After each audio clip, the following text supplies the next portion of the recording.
And first, I want to apologize for my throat. I'm not feeling my throat. I don't have COVID, but I'm feeling a little weak in my voice. ഞാൻ എന്റെ തൊണ്ടയ്ക്ക് അസുഖമുള്ളതിൽ ഞാൻ ഖേദിക്കുന്നു. എനിക്ക് Covid ഒന്നും ബാധിച്ചിട്ടില്ല ദൈവകൃപയാൽ, എന്നാലും ഒരു തൊണ്ടയുടെ പ്രശ്നമുണ്ട്. Hopefully, the Lord will continue to provide His enablement as we speak through this, as we spend some time this morning. ഈ രാവിലെ നമ്മള് കുറെ സമയം ഒരുമിച്ച് ചെലവിടുമ്പോൾ സമയം ചെല്ലും തോറും ദൈവത്തിന്റെ കൃപ കൂടുതലായിട്ട് ലഭിക്കും എന്ന് പ്രതീക്ഷിക്കുന്നു. And the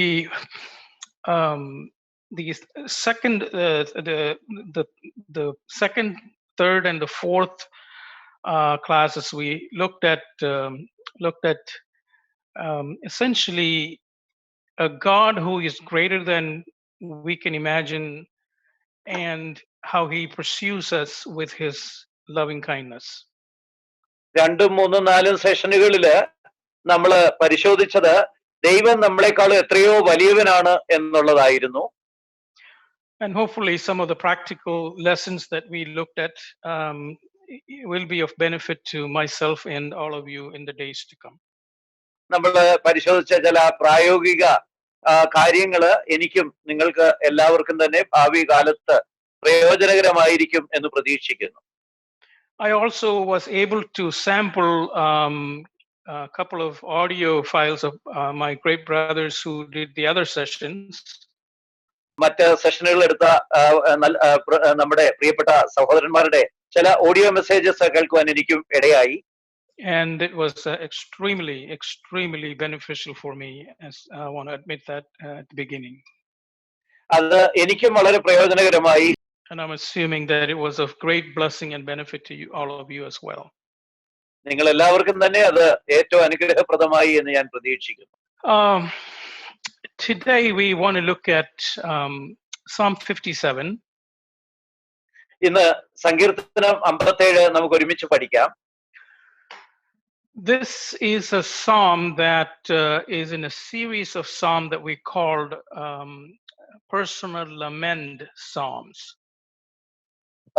ഇത് ഒരു അനേക സങ്കീർത്തനങ്ങൾ അടങ്ങിയ ഒരു പരമ്പരയിലെ സങ്കീർത്തനമാണ്.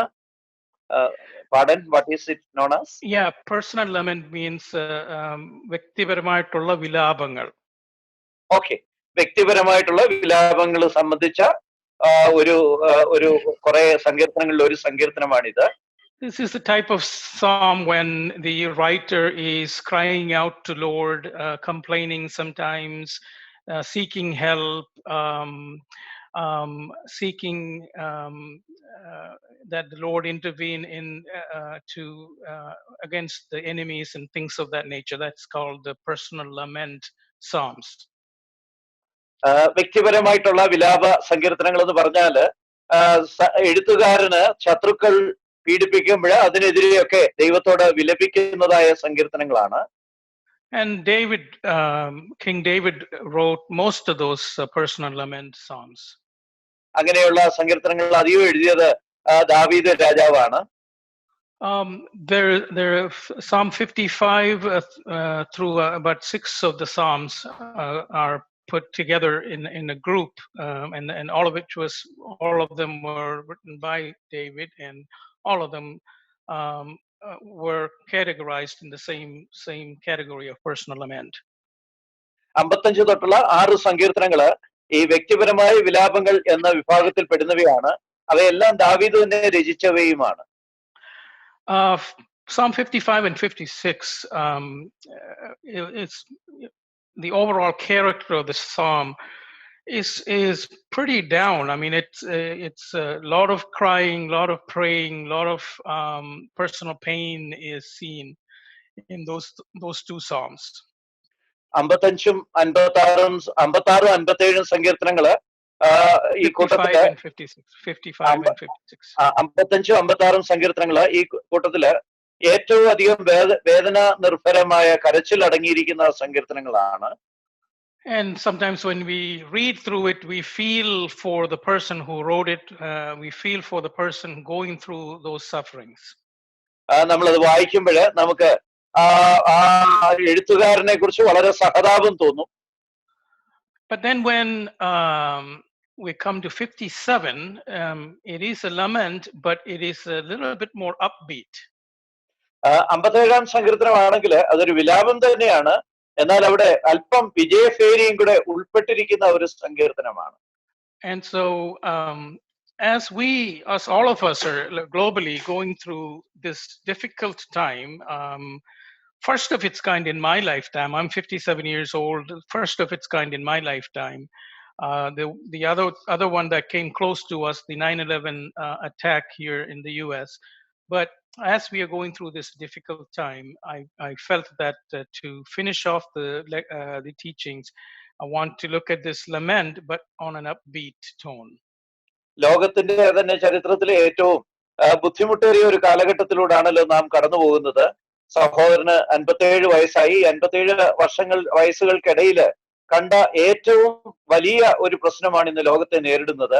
ഒരുപക്ഷെ ഇതിനോട് അടുത്ത് വന്ന ഒരു പ്രതിസന്ധി അമേരിക്കയെ സംബന്ധിച്ചിടത്തോളം 9/11 സെപ്റ്റംബർ 11 2011 നടന്ന ആ ആക്രമണമാണ്. But that was short-lived. Within a week, things were getting back to normal. And this one looks like it's going to stick with us for a few more weeks. 2011 ആക്രമണം വളരെ കുറച്ചു കാലത്തേക്കേ ഉള്ളായിരുന്നു. എന്നാൽ ഇപ്പോഴത്തെ ഈ പ്രതിസന്ധി കുറച്ച് ആഴ്ചകളിലൂടെ നമ്മളെ പിന്തുടരും എന്ന് തോന്നുന്നു. And I've been crying out to the Lord and praying for all of you as you have been for the global body of Christ. ഞാൻ നിങ്ങൾക്ക് എല്ലാവർക്കും വേണ്ടി ദൈവസന്നിധിയിൽ പക്ഷപാതം ചെയ്തുകൊണ്ടിരിക്കുകയായിരുന്നു. നിങ്ങൾ എല്ലാവരും തന്നെ കർത്താവിന്റെ സർവ്വ ലൗകിക ശരീരത്തിന്റെ അംശികളാണല്ലോ. And we must pray for one another for the universal body of Christ. ലോകത്തുള്ള സകല വിശുദ്ധന്മാരെ ഓർത്ത് നമ്മൾ എല്ലാവരും അന്യോന്യം പ്രാർത്ഥിക്കേണ്ടതായിട്ടിരിക്കുന്നു. So the little heading for this psalm, Psalm 57, says that it is a miktam of David. ഇത് ദാവീദിന്റെ ഒരു സ്വർണഗീതമാണ് എന്ന് നമ്മൾ അതിന്റെ ആമുഖത്തിൽ തന്നെ കാണുന്നുണ്ട്. The miktam is a Hebrew word that has no equal. It's very unfamiliar. It's an unfamiliar, very strange kind of a word that has baffled scholars for a long time. മിക്തം എന്നുള്ള ആ ഒരു എബ്രായ പദമാണ് അതിന് ഉപയോഗിച്ചിരിക്കുന്നത്. ആ പദം മറ്റുള്ള ഭാഷകളിലുള്ളവരെ പലപ്പോഴും ആശയക്കുഴപ്പത്തിലാക്കുന്ന ഒരു പദമാണ്, അപരിചിതമായ ഒരു പദമാണ്. Even for Hebrew scholars and Jews, the word it's a pretty baffling word. എബ്രായ പണ്ഡിതന്മാരെ സംബന്ധിച്ചു പോലും ആ വാക്ക് അല്പം ആശയക്കുഴപ്പം ഉണ്ടാക്കുന്ന വാക്കാണ്. So it was the terminology golden psalm, was some sort of a consensus because people couldn't come up with an actual meaning for the word. ഈ മിക്തം എന്നുള്ള വാക്കിന് ഒരു കൃത്യമായ അർത്ഥം കൊടുക്കാൻ കഴിയാഞ്ഞതുകൊണ്ട് ഒരു ഒത്തുതീർപ്പ് എന്നുള്ള നിലയിലാണ് സ്വർണഗീതം എന്നുള്ള പേര് കൊടുത്തത്. The root words from which that word could have come has the idea of engraving something for longevity, engraving something as a plaque or something like that. ഏതെങ്കിലും ഒരു കാര്യത്തില് ഇരുമ്പ് കൊണ്ട് മുറിച്ച് എഴുതുക എന്ന് പറയുന്നതിനൊക്കെ ഉപയോഗിക്കുന്ന എൻഗ്രേവിംഗ് എന്നുള്ള പദത്തോട് സമാനമായ ഒരു വേരിൽ നിന്നാണ് ആ പദം ഉണ്ടായിട്ടുള്ളത് എന്നാണ് ചിന്തിക്കുന്നത്. And so one could say that these select psalms that are in the group of miktam are kind of like the masterpiece psalms that could be engraved on a bronze piece or something and preserved for the subsequent generations to read. ഈ സ്വർണഗീതങ്ങളിൽ ഉൾപ്പെടുന്ന സങ്കീർത്തനങ്ങള് അതിപ്രധാനമായ അല്ലെങ്കിൽ അവഗാഹമായ സങ്കീർത്തനങ്ങളാണ്. അവ ഈ ഓടിലൊക്കെ എഴുതി വെക്കുന്നത് പോലെ സ്ഥിരമായി നിലനിൽക്കത്തക്ക വിധത്തിൽ എഴുതി വെക്കത്തക്ക So if ഗുണനിലവാരമുള്ളവയാണ്. that was the original understanding of this, then this every verse of this these psalms, are to be engraved to the hearts of people who read it and study it. അതാണ് ആ പദത്തിന്റെ ശരിയായ അർത്ഥമെങ്കിൽ ഈ അധ്യായത്തിലെ ഓരോ വാക്യങ്ങളും നമ്മൾ എല്ലാവരും തന്നെ നമ്മുടെ ഹൃദയപലകയിൽ കൊത്തി എഴുതി വെക്കേണ്ടതാണ്. The short heading also says that this was written when David fled from Saul into the cave. It doesn't say which cave, but into the cave. ദാവീദ് ശൗലിന്റെ മുമ്പിൽ നിന്ന് ഏതോ ഒരു ഗുഹയിലേക്ക് ഓടിപ്പോയ കാലത്ത് എഴുതിയതാണെന്ന് ഇതിന്റെ ആമുഖത്തിൽ തന്നെ നാം കാണുന്നുണ്ട്. And if you go back and read in 1 Samuel, only 2 times did David end up in a cave. One was in the cave of Adullam, and the other one was when he had the chance to kill King Saul. നമ്മള് 1 Samuel വായിക്കുമ്പോൾ 2 പ്രാവശ്യമാണ് ദാവീദ് ഗുഹയിൽ ഒളിച്ചതായിട്ട് രേഖപ്പെടുത്തിയിരിക്കുന്നത്. ഒരിക്കൽ Adullam ഗുഹയിലാണ്, രണ്ടാമത്തേത് ശൗല് ദാവീദിന്റെ കയ്യിൽ അകപ്പെട്ട ഒരു ഗുഹയുണ്ട്, ആ ഗുഹയിലാണ് ദാവീദ് അഭയം പ്രാപിച്ചത്. So when we read this psalm, he's talking about enemies, and it looks like he is secluded and he has gone away, and then he's alone. And if that's the case, this must be the cave of Adullam. That's exactly the place where his father and brothers came to visit him in hiding. ഇതിനകത്ത് ശത്രുക്കളെ കുറിച്ചും അങ്ങനെയുള്ള കാര്യങ്ങളൊക്കെ പറയുന്നത് കൊണ്ട് താൻ ഏകനായി ഇരുന്ന ഏതോ ഒരു സ്ഥലത്തെ കുറിച്ചായിരിക്കണം എന്ന് നമുക്ക് ചിന്തിക്കാൻ പറ്റും. അങ്ങനെയാണെങ്കിൽ ഇത് അദുല്ലാം ഗുഹയെ കുറിച്ചായിരിക്കാം. അദുല്ലാം ഗുഹയിലാണല്ലോ ദാവീദിന്റെ പിതാവും മാതാവും ഒക്കെ ദാവീദിനെ സന്ദർശിക്കാനായിട്ട് എത്തിയത്. And so here's a picture of that cave, just for you to have an idea. This is in the part of Israel that is called En-Gedi. En-Gedi simply means cavernous pathway or something like that. It's located south of Jerusalem. യെരുശലേമിന്റെ തെക്കുള്ള എൻഗഡി മരുഭൂമിയില് പെടുന്ന ഒരു സ്ഥലത്താണ് ഈ ഗുഹ നിലനിൽക്കുന്നത്. അതെല്ലാം ഗുഹ, അതിന്റെ ഒരു പടമാണ് ചിത്രത്തിൽ കാണിച്ചിരിക്കുന്നത്. എൻഗഡി എന്ന് പറഞ്ഞാല് വളരെ വളരെ വളരെ ഊഷരമായിട്ടുള്ള സ്ഥലം എന്നുള്ള അർത്ഥമാണ്. And as you can see, the accommodation is not all that comfortable. It is very dingy and very small, narrow, and David happens to be hiding there, running away from Saul, who is trying to kill him. നമ്മൾ ഈ ചിത്രം കാണുമ്പോൾ തന്നെ നമുക്ക് മനസ്സിലാകും അത് വളരെ വൃത്തിഹീനമായതും വളരെ ഇടുങ്ങിയതുമായിട്ടുള്ള ഒരു ഗുഹയായിരുന്നു. അവിടെ ആയിരുന്നു ദാവീദ് ഒളിച്ചിരിക്കേണ്ടി വന്നത്. And the reason I want you to keep this picture in your mind is as he writes, as the words of this psalm comes out alive, you can begin to see, you can picture David sitting in this psalm, this cave, and penning this psalm, or maybe at that point in time he was just simply singing it out loud. ഈ ഗുഹ നിങ്ങളുടെ മനസ്സിലിരിക്കണം എന്നുള്ള ആഗ്രഹം എനിക്കുണ്ട്. കാരണം ഇത് എഴുതിയ സമയത്ത് ദാവീദ് എങ്ങനെയുള്ള അവസ്ഥയിലായിരുന്നു, എവിടെയാണ് ഇരുന്നത്, അല്ലെങ്കിൽ എവിടെ ഇരുന്നാണ് പാട്ട് പാടിക്കൊണ്ടിരുന്നത് എന്നുള്ള ചിന്ത നിങ്ങളുടെ ഹൃദയത്തിലേക്ക്. Remember, in our Bible study method, we mentioned that context is extremely essential for meaning, and if you don't have context, then everything is a pretext, meaning anyone can come up with whatever they want to come up with. നമ്മൾ Bible സ്റ്റഡിയുടെ കൂടെ ചിന്തിച്ചത് നിങ്ങൾ ഓർക്കുന്നുണ്ടായിരിക്കുമല്ലോ. ഒരു വചനഭാഗത്തിന്റെ പശ്ചാത്തലം വളരെ പ്രധാനമാണ്. ആ പശ്ചാത്തലം മറന്ന് നമ്മളൊരു ഭാഗം പഠിച്ചാൽ ആ ഭാഗത്തെക്കുറിച്ച് ആർക്കും എന്തും പറയാനുള്ള ഒരു അവസ്ഥയിലേക്ക് കാര്യങ്ങൾ നീങ്ങിപ്പോകും. So let's come to verse 1. It says, "Be merciful to me, O God, be merciful to me, for my soul trusts in you, and in the shadow of your wings I will make my refuge until these calamities have passed by. നമുക്ക് ഒന്നാമത്തെ വാക്യം വായിക്കാം. ദൈവമേ എന്നോട് കൃപയുണ്ടാകണമേ, എന്നോട് കൃപയുണ്ടാകണമേ, ഞാൻ നിന്നെ ശരണം പ്രാപിക്കുന്നു. അതെ, ഈ ആപത്തുകൾ ഒഴിഞ്ഞു പോകുവോളം ഞാൻ നിന്റെ ചിറകിൻ നിഴലിൽ ശരണം പ്രാപിക്കുന്നു.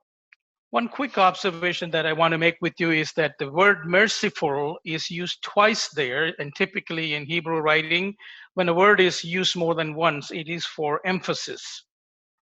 ഇവിടെ കൃപയുണ്ടാകണമേ എന്നുള്ള, കരുണയുണ്ടാകണമെന്നുള്ള പദം 2 പ്രാവശ്യം ആവർത്തിച്ചിട്ടുണ്ട്. എബ്രായ ഭാഷയിലെ ഒരേ പദം 2 പ്രാവശ്യം ആവർത്തിക്കുന്നത് അത് ഊന്നി പറയാൻ വേണ്ടിയാണ്. And you will see another word repeated when we further come down to this psalm later on. മറ്റൊരു പദവും അതുപോലെ ആവർത്തിക്കപ്പെട്ടതായിട്ട് നമ്മൾ താഴോട്ട് വരുമ്പോൾ കാണുന്നുണ്ട്. So here he is, when you picture the cave and knowing that Saul and his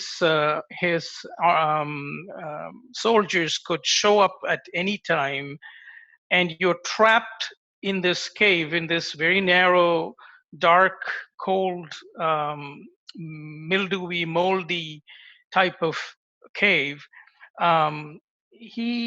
we can see that in crying out, "Be merciful, O God, be merciful to me," you can begin to see a level of frustration, a level of stress, and David is just, I don't have any other way. I just need to call out to God, and this is all I can do. A sense of giving up can be seen there. ഈ സമയത്ത് ദാവീദ് ഈ ചെറിയ ഗുഹയില് അകപ്പെട്ടിരിക്കുകയാണ്. വളരെ വൃത്തിഹീനമായ തണുത്ത പൂപ്പലൊക്കെ നിറഞ്ഞ ഈ സ്ഥലത്ത് കുടുങ്ങിക്കിടക്കുകയാണ്. ശൗലും പട്ടാളക്കാരും ഏത് സമയത്ത് വേണേ വരാം. ഇവരുടെ നില അത്രയ്ക്ക് അപകടകരമാണ്. ആ സമയത്ത് ദാവീദ് ദൈവത്തോട് എന്നോട് കരുണയുണ്ടാകണമേ, കരുണയുണ്ടാകണമേ എന്ന് പ്രാർത്ഥിച്ച് പാടുകയാണ്. ഒരുപക്ഷെ താന് വളരെ നിരാശനും അല്ലെങ്കിൽ വളരെ എല്ലാ കയ്യിൽ നിന്ന് പോയി എന്നുള്ള ചിന്തയിലും ആണ് ഈ പദപ്രയോഗങ്ങൾ നടത്തുന്നത്. I don't know about you, but this is the 3rd week of lockdown for us, and we can go and purchase grocery and things of that nature, but because I'm a diabetic and high risk, I am not going anywhere. But these three weeks have really been getting into my psyche and beginning to make me depressed. ഈ 3 ആഴ്ചത്തെ ലോക്ക്ഡൌണിന്റെ അനുഭവം നമുക്ക് എല്ലാവർക്കും അറിയാമല്ലോ. നമുക്ക് വെളിയിൽ പോയി നമുക്ക് വേണ്ട ആവശ്യ സാധനങ്ങളൊക്കെ മേടിക്കാനുള്ള സ്വാതന്ത്ര്യം ഉണ്ടെങ്കിലും സഹോദരന് ഡയബറ്റിക്സ് ഒക്കെ ഉള്ളതുകൊണ്ട് അല്പം റിസ്ക് കൂടുതലുള്ളതുകൊണ്ട് അങ്ങനെ പോകുന്നില്ല.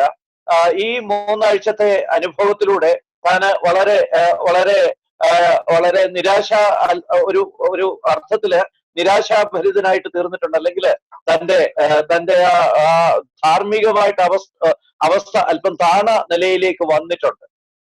And of course, meeting with you adds more energy and vibrance to my aching soul, and I thank you for that. എന്നാൽ നിങ്ങളുമായിട്ട് സന്ധിക്കുന്നത് എപ്പോഴും എന്റെ വേദനിക്കുന്ന പ്രാണന് ഒരുപാട് ആശ്വാസം തരുന്നുണ്ട്. ഞാൻ നിങ്ങൾക്ക് നന്ദി പറയുകയാണ്. I'm a people person. I run a campus that has about 13,000 students. ഞാൻ ജനങ്ങളോട് സമ്പർക്കം പുലർത്തുന്നതിൽ തൽപരനാണ്. ഞാൻ നേതൃത്വം കൊടുക്കുന്ന ക്യാമ്പസിൽ 13,000-ഓളം വിദ്യാർത്ഥികളുള്ള ഒരു ക്യാമ്പസ് ആണ്. And it is my practice to get up out of my office, walk, make rounds in the campus, stop and talk with students and my faculty members, ask them how they are doing. And there are occasions when I'm able to even pray with some of the faculty members or students, or at least share Christ not in an overt way, but in a somewhat covert way. ക്യാമ്പസിലെ ഓഫീസിലായിരിക്കുമ്പോൾ പലപ്പോഴും ഇറങ്ങി നടന്ന് വിദ്യാർത്ഥികളെ അധ്യാപകരെയും ഒക്കെ കണ്ടുമുട്ടാറുണ്ട്. പലപ്പോഴും അവരുടെ സുഖം അന്വേഷിക്കാറുണ്ട്. മാത്രമല്ല ചിലരോടൊപ്പം പ്രാർത്ഥിക്കാറുണ്ട്. വളരെ നേരിട്ടല്ലെങ്കിലും പരോക്ഷമായിട്ട് യേശുക്രിസ്തുവിനെ കുറിച്ച് സാക്ഷിക്കാനും കഴിയാറുണ്ട്. And I'm not able to do that, any of that for the last 3 weeks, and I feel out of place. കഴിഞ്ഞ 3 ആഴ്ചയായിട്ട് ഇക്കാര്യങ്ങളൊന്നും ചെയ്യാനായിട്ട് കഴിയുന്നില്ല. അതുകൊണ്ട് വളരെ വളരെ വളരെ ബുദ്ധിമുട്ട് തോന്നുന്നുണ്ട്. Now, I don't know how I would have responded in a very narrow, dingy, stale smelling cave. ഞാനായിരുന്നുവെങ്കിൽ ഇതുപോലെ വളരെ ഇടുങ്ങിയ പൂപ്പല് പിടിച്ച നാറുന്ന വളരെ വൃത്തിഹീനമായ ഒരു ഗുഹയിൽ താമസിക്കുമ്പോൾ എങ്ങനെ പ്രതികരിക്കുമായിരുന്നു എന്ന് എനിക്കറിയത്തില്ല. We sense that David was having a sense of fear, sense of vulnerability, sense of helplessness, and that's why he's crying out, "Be merciful!" And then he repeats, "Oh God, be merciful to me." ദാവീദ് വളരെ നിരാശാജനകമായ ജീവന് വേണ്ടി ഭയപ്പെടുന്ന ഒരു സമയത്താണ് ഈ ഇത് എഴുതുന്നത്. അവന് പ്രാർത്ഥിക്കുകയാണ്, ദൈവമേ നീ എന്നോട് കരുണയുണ്ടാകണമേ, അല്ലയോ ദൈവമേ നീ എന്നോട് കരുണയുണ്ടാകണമേ എന്ന്. But then suddenly he changes the tone a little bit and says, "For my soul trusts in you." എന്നാൽ ഇടയ്ക്ക് അതിന്റെ ആ ഗതി അല്പം ഒന്ന് മാറ്റുന്നുണ്ട്. എന്റെ പ്രാണൻ നിന്നിൽ ആശ്രയിക്കുന്നു എന്ന് പറഞ്ഞുകൊണ്ട്. Whenever we are down and downtrodden, what can turn us around is our focus, shifting our focus back to our Lord and to think on him. That changes everything. നമ്മള് നമ്മുടെ മനസ്സിൽ ഇടിയുമ്പോഴ് ദൈവത്തിലേക്ക് തിരിഞ്ഞ് ദൈവത്തിൽ ആശ്രയിക്കുന്നതാണ് എല്ലായ്പ്പോഴും ഏറ്റവും നല്ലതായിട്ടുള്ള കാര്യം. And here we can see, for my soul trust in you. We can see that he has a relationship with this Lord, and that based on his relation, he has the freedom to just tell him, "Look, Lord, I trust you. Yes, my condition is difficult. Things are not looking good, humanly speaking. But guess what, Lord? I trust you because I am related to you covenantally." ദാവീദ് ഈ ഭാഗത്ത് പറയുന്നത്, എന്റെ പ്രാണൻ നിന്നിൽ ആശ്രയിക്കുന്നു. കാരണം അത് അവര് തമ്മില് വളരെ ഒരു അടുത്ത ബന്ധമുണ്ട്, ഒരു ഉടമ്പടിയുടെ ബന്ധമുണ്ട്. അപ്പൊ ദാവീദ് പറയുക, സാഹചര്യം ഇങ്ങനെയൊക്കെ ആണെങ്കിലും ദൈവമേ ഞാൻ നിന്നിൽ ആശ്രയിക്കുന്നു എന്ന്. Dear ones, as all of you are going through this difficulty, and when you may feel a little down at times, one of the number one characteristic that can help you manage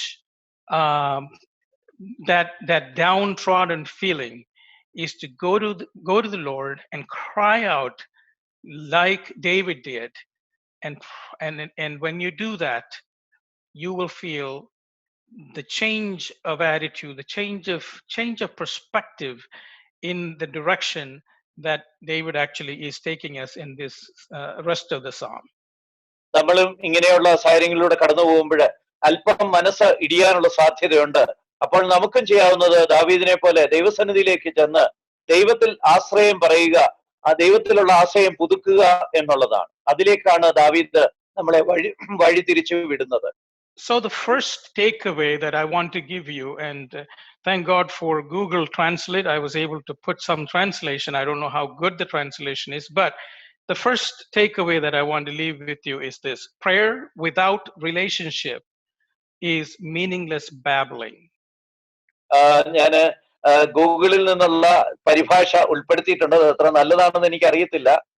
പ്രാർത്ഥന ദൈവവുമായിട്ട് ഉള്ള ബന്ധത്തിൽ അടിസ്ഥാനപ്പെട്ടതല്ലെങ്കിൽ അർത്ഥശൂന്യമായ ജൽപ്പനങ്ങൾ മാത്രവുമാണ്. So the first character there, we're going to look at 8 of them. First one is being prayerful. ഒന്നാമത്തെ നമ്മുടെ സ്വഭാവം ഇങ്ങനെയുള്ള സാഹചര്യത്തിൽ നമുക്ക് വേണ്ടത് പ്രാർത്ഥന നിരതരായിരിക്കുക എന്നുള്ളതാണ്. Second one is trusting in God, or trusting. രണ്ടാമത്തേത് ദൈവത്തിൽ ആശ്രയിക്കുക എന്നുള്ളതാണ്. Let's look at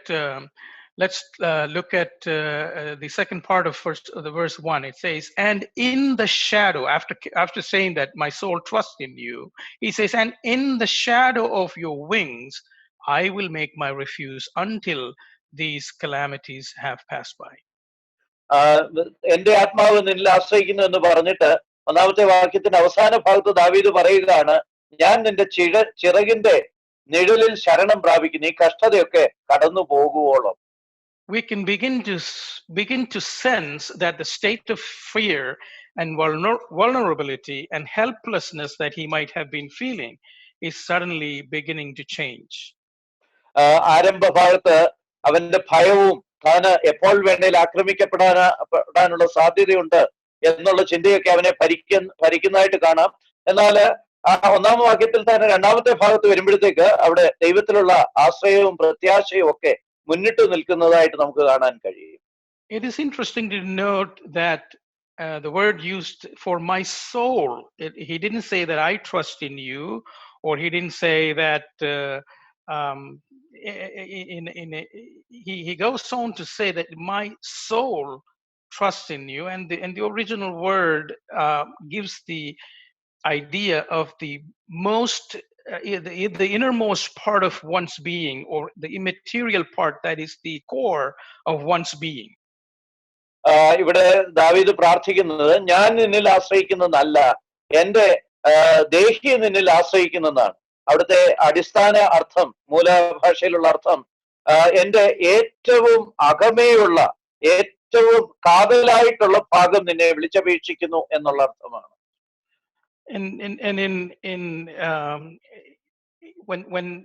Because it is immaterial, the immaterial portion of our being, our body is material and it will perish, but the immaterial part, that which makes us does not perish, and so this trust has to come from that inner core of our being.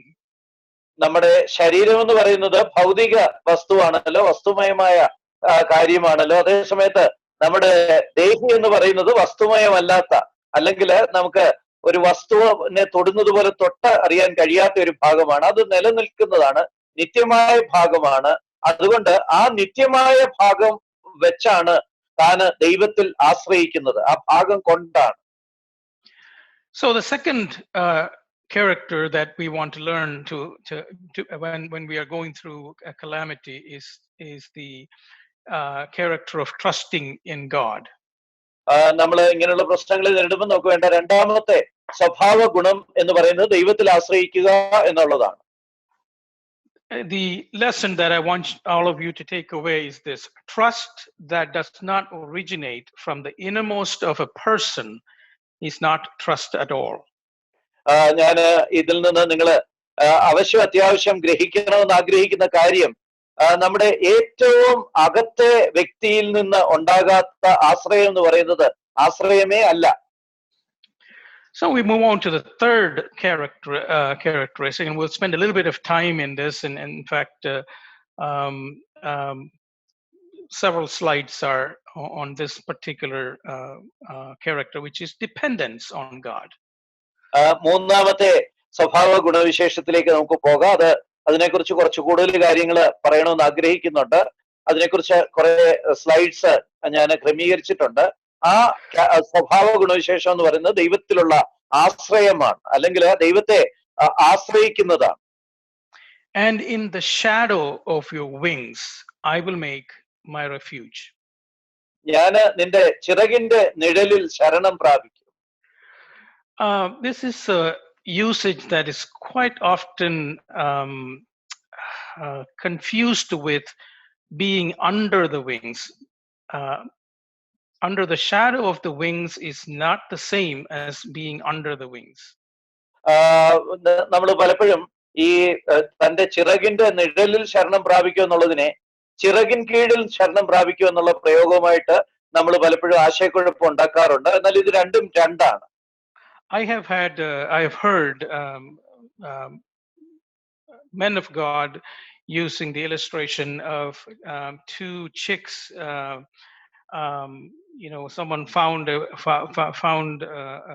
hen that was burned in a community fire, but when someone took the hen away, under the wings were two chicks that were alive and fully protected.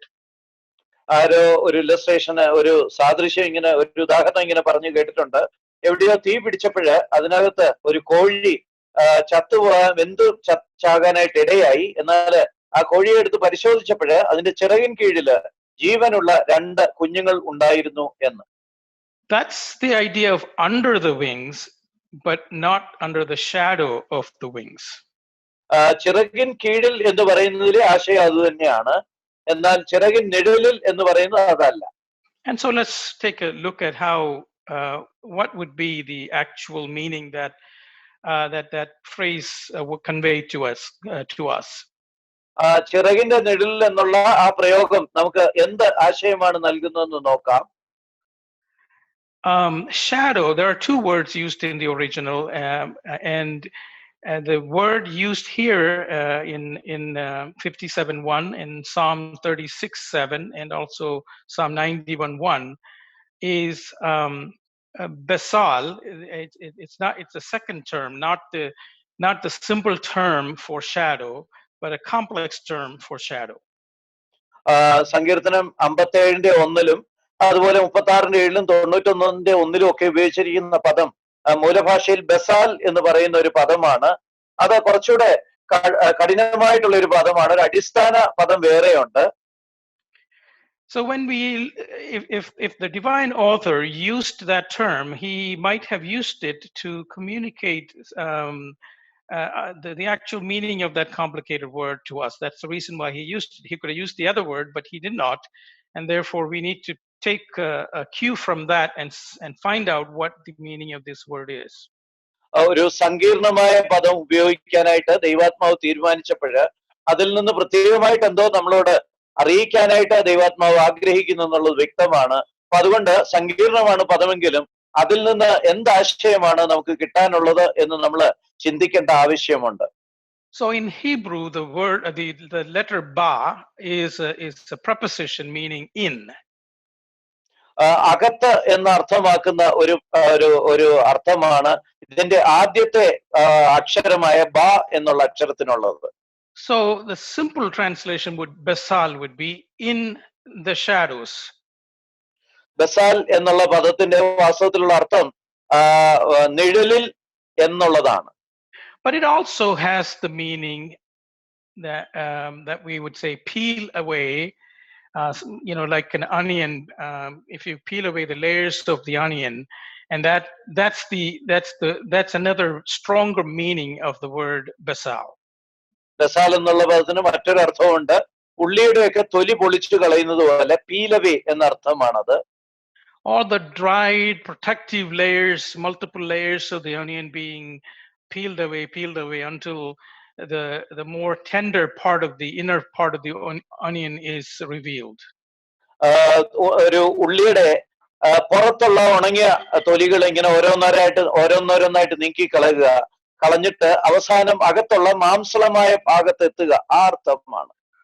And the Hebrew language originated from the precursor to Hebrew language is the Semitic languages like Ugaritic and some of the earlier Akkadian languages. And in that root language, the same word means tingling or quivering or shivering. ഈ പദം എബ്രായ ഭാഷയുടെ ഉദയം ചെയ്ത മറ്റു 2 ഭാഷകളുണ്ട്. ആ ഭാഷയില് ഈ പദം ഉപയോഗിച്ചിരിക്കുന്നതിന് വിറയ്ക്കുക അല്ലെങ്കിൽ അനങ്ങുക ഇങ്ങനെയൊക്കെയുള്ള അർത്ഥമുണ്ട്. So the refuge is in the shadow of the wings, and it, as I mentioned, it is not being tucked under the wings. നമ്മള് ചിറകിന്റെ നിഴലില് ശരണം പ്രാപിക്കുക എന്ന് പറയുന്നത് ചിറകിന്റെ കീഴിൽ ഒളിച്ചിരിക്കുന്നത് പോലെയുള്ള അനുഭവമല്ല. So what does it really mean by being under the shadow of his wings? അങ്ങനെയാണെങ്കിൽ അവന്റെ ചിറകിന്റെ നിഴലില് അഭയം പ്രാപിക്കുക എന്ന് പറയുന്നതിന്റെ അർത്ഥം എന്താണ്? So we need to maybe go and look at Psalm 91 and verse 1 to shed a little bit more light into this word. ഈ വാക്കിന്റെ അർത്ഥത്തിലേക്ക് കുറച്ചുകൂടെ വെളിച്ചം വീശാനായിട്ട് നമ്മള് സങ്കീർത്തനങ്ങൾ 91:1 പോകേണ്ടതായിട്ട് വരും. And the verse says like this: He who dwells in the secret place of the Most High shall abide under the shadow of the Almighty. ആ വാക്യം ഇങ്ങനെയാണ് 91:1. അത്യുന്നതന്റെ മറവിൽ വസിക്കുകയും സർവശക്തന്റെ നിഴലിൻ കീഴിൽ പാർക്കുകയും ചെയ്യുന്നവൻ. The poetic instrument used in this particular verse is called synonymous parallelism. സമാനമായ സമാന്തരത എന്നുള്ള ഒരു പ്രത്യേക ഭാഷാ സൂത്രമാണ് ഇവിടെ ഉപയോഗിച്ചിട്ടുള്ളത്. And I've illustrated it on the screen for you. So you have dwells is parallel with abide, in the secret place is parallel with under the shadow, of the Most High is parallel with of the Almighty. ഈ രണ്ട് വാക്യങ്ങളുടെ സമാന്തരത സ്ക്രീനിൽ കാണിക്കുന്നുണ്ട്. ഒരെണ്ണത്തില് ഞാന് ചെലവിടും എന്നുള്ളത്, മറ്റേതില് ഞാന് വസിക്കും എന്നുള്ളതാണ്. ഒരു വാക്യത്തില് രഹസ്യ സ്ഥലത്ത് എന്നുള്ളതിന് പകരം 57-1 വാക്യത്തില് അവന്റെ നിഴലിൽ പാർക്കും എന്ന് പറഞ്ഞിരിക്കുന്നു. അതുപോലെ 91-1 അത്യുന്നതൻ എന്ന് പറഞ്ഞിരിക്കുന്നതിന് പകരം 57-1 സർവശക്തൻ എന്നുള്ള പദം ഉപയോഗിച്ചിരിക്കുന്നു. ഈ രണ്ട് വാക്യങ്ങളും തമ്മിൽ വളരെയധികം സമാന്തരമായിട്ടുള്ള ആശയങ്ങളുണ്ട്. So the meaning, so you can see that in the secret place is equivalent to under the shadow. അപ്പൊ അങ്ങനെ ചിന്തിക്കുമ്പോഴ് രഹസ്യ സ്ഥലത്ത് എന്നുള്ളതില് അല്ലെങ്കിൽ മറവില് എന്നുള്ളത് 57-ാം സങ്കീർത്തനത്തിലെ നിഴലിൽ പാർക്കുക എന്നുള്ളതിന് സമാനമാണ്, അല്ലെങ്കിൽ അത് തന്നെയാണ് എന്ന് മനസ്സിലാക്കാൻ സാധിക്കും. So for a Jew generally and for David specifically, what is the secret place of the Most High? Have you thought of that? What is, if for a Jew who is reading it, or David at the time when he was singing it, what does he mean by the secret? What would come to his mind or their mind? ദാവീദ് അല്ലെങ്കിൽ ഒരു യഹൂദന് ഈ ഭാഗം വായിക്കുമ്പോൾ മറവില് അല്ലെങ്കിൽ രഹസ്യ സ്ഥലത്ത് എന്നുള്ളത് കാണുമ്പോൾ അവരുടെ ഹൃദയത്തിൽ വരുന്നത് എന്തായിരിക്കും? Because it's Zoom, I'm going to have to guess what you're thinking. So for a Jew, it is actually the holiest of holies, right? ഒരു യഹൂദന് ഈ പദപ്രയോഗം കേൾക്കുമ്പോൾ അതിവിശുദ്ധ സ്ഥലം എന്നുള്ളതായിരിക്കും അവന്റെ മനസ്സിലേക്ക് വരുന്നത്. That is the secret place of the Most High, where the high priest is allowed only once to go in, once a year to go in, even that with the chain in on his feet. അതാണ് ദൈവം പ്രത്യക്ഷമാകുന്ന ആ പ്രത്യേക മറവുള്ള സ്ഥലം. അവിടെ യഹൂദ പുരോഹിതന് വർഷത്തിലൊന്ന്, അതും കാലില് ചങ്ങല ധരിച്ചുകൊണ്ട് കടന്നു പോകുന്ന സ്ഥലമാണ്. The pillar of cloud and the pillar of fire emanated from this holy place of the tabernacle, holiest of holies, from the tabernacle. അഗ്നി സംഭവം മേഘസംഭവം പുറപ്പെടുന്നത് ആ സമാഗമന കൂടാരത്തിന്റെ ഈ അതിവിശുദ്ധ സ്ഥലത്തിന്റെ മുകളിൽ നിന്നാണ്. What do you see in the most holy of holies? നമ്മള് ഈ അതിവിശുദ്ധ സ്ഥലത്ത് കാണുന്നത്, there is an ark of the covenant. അവിടെ യഹോവയുടെ പെട്ടകമുണ്ട്. And then there's the mercy seat covered by the wings of the cherubims, right? അവിടെ കൃപാസനമുണ്ട്, അതിനെ കെരൂബുകളുടെ ചിറകുകൾ മറയ്ക്കുന്നുണ്ട്. So the picture of the shadow of the wing in the most secret place comes a little bit more vivid when you think about what is in the holy of holies.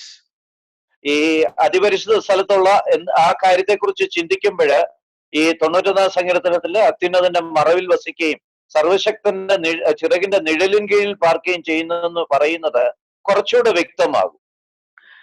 And if you were to stretch your thinking there, what were the content of the Ark of the Covenant?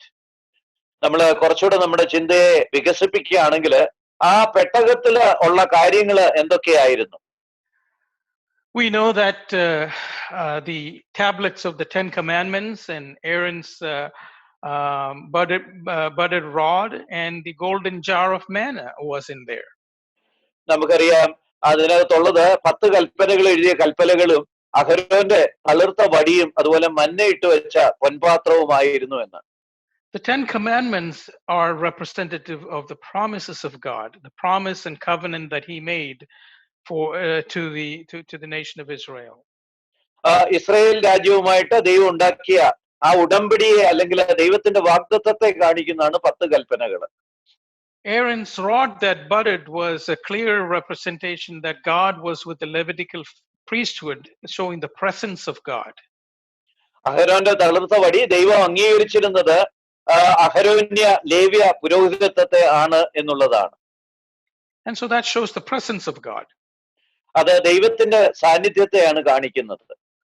And the golden jar of manna represents the most tangible provision, miraculous provision of God from heaven. മന്നയിട്ട് ഇട്ട പൊൻപാത്രം കാണിക്കുന്നത് സ്വർഗത്തിൽ നിന്ന് ലഭിച്ച ഏറ്റവും അതിവിശിഷ്ടമായ സ്വർഗീയ ദൈവദാനത്തെ കുറിച്ചാണ്. So as we come to the New Testament believer, the veil has been rent through the middle and we have access to the holiest of holies. And when we go there, what we experience, what we should experience is the same thing, the presence of God mediated by reflections of God's tangible interventions in our life and the echoing of His word and how His word binds it all together. ഒരു പുതിയ നിയമവിശ്വാസിയും ഇന്ന് തിരശ്ശീല കീറപ്പെട്ട് കഴിഞ്ഞതുകൊണ്ട് ആ അതിവിശുദ്ധ സ്ഥലത്തേക്ക് ചെല്ലുമ്പോൾ അവനെയും ഭരിക്കേണ്ടത് സമാനമായ ചിന്താഗതികളാണ്.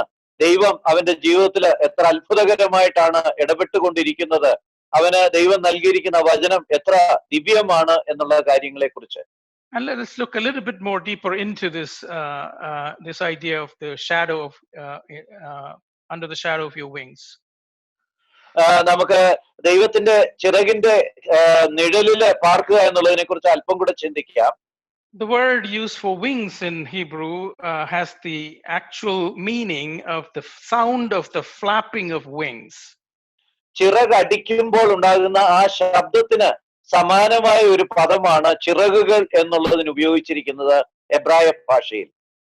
So if David is sequestered in this dark cave, and if he was hearing the wing flappings of the Lord, as it were, then he is absolutely sure that his God is present.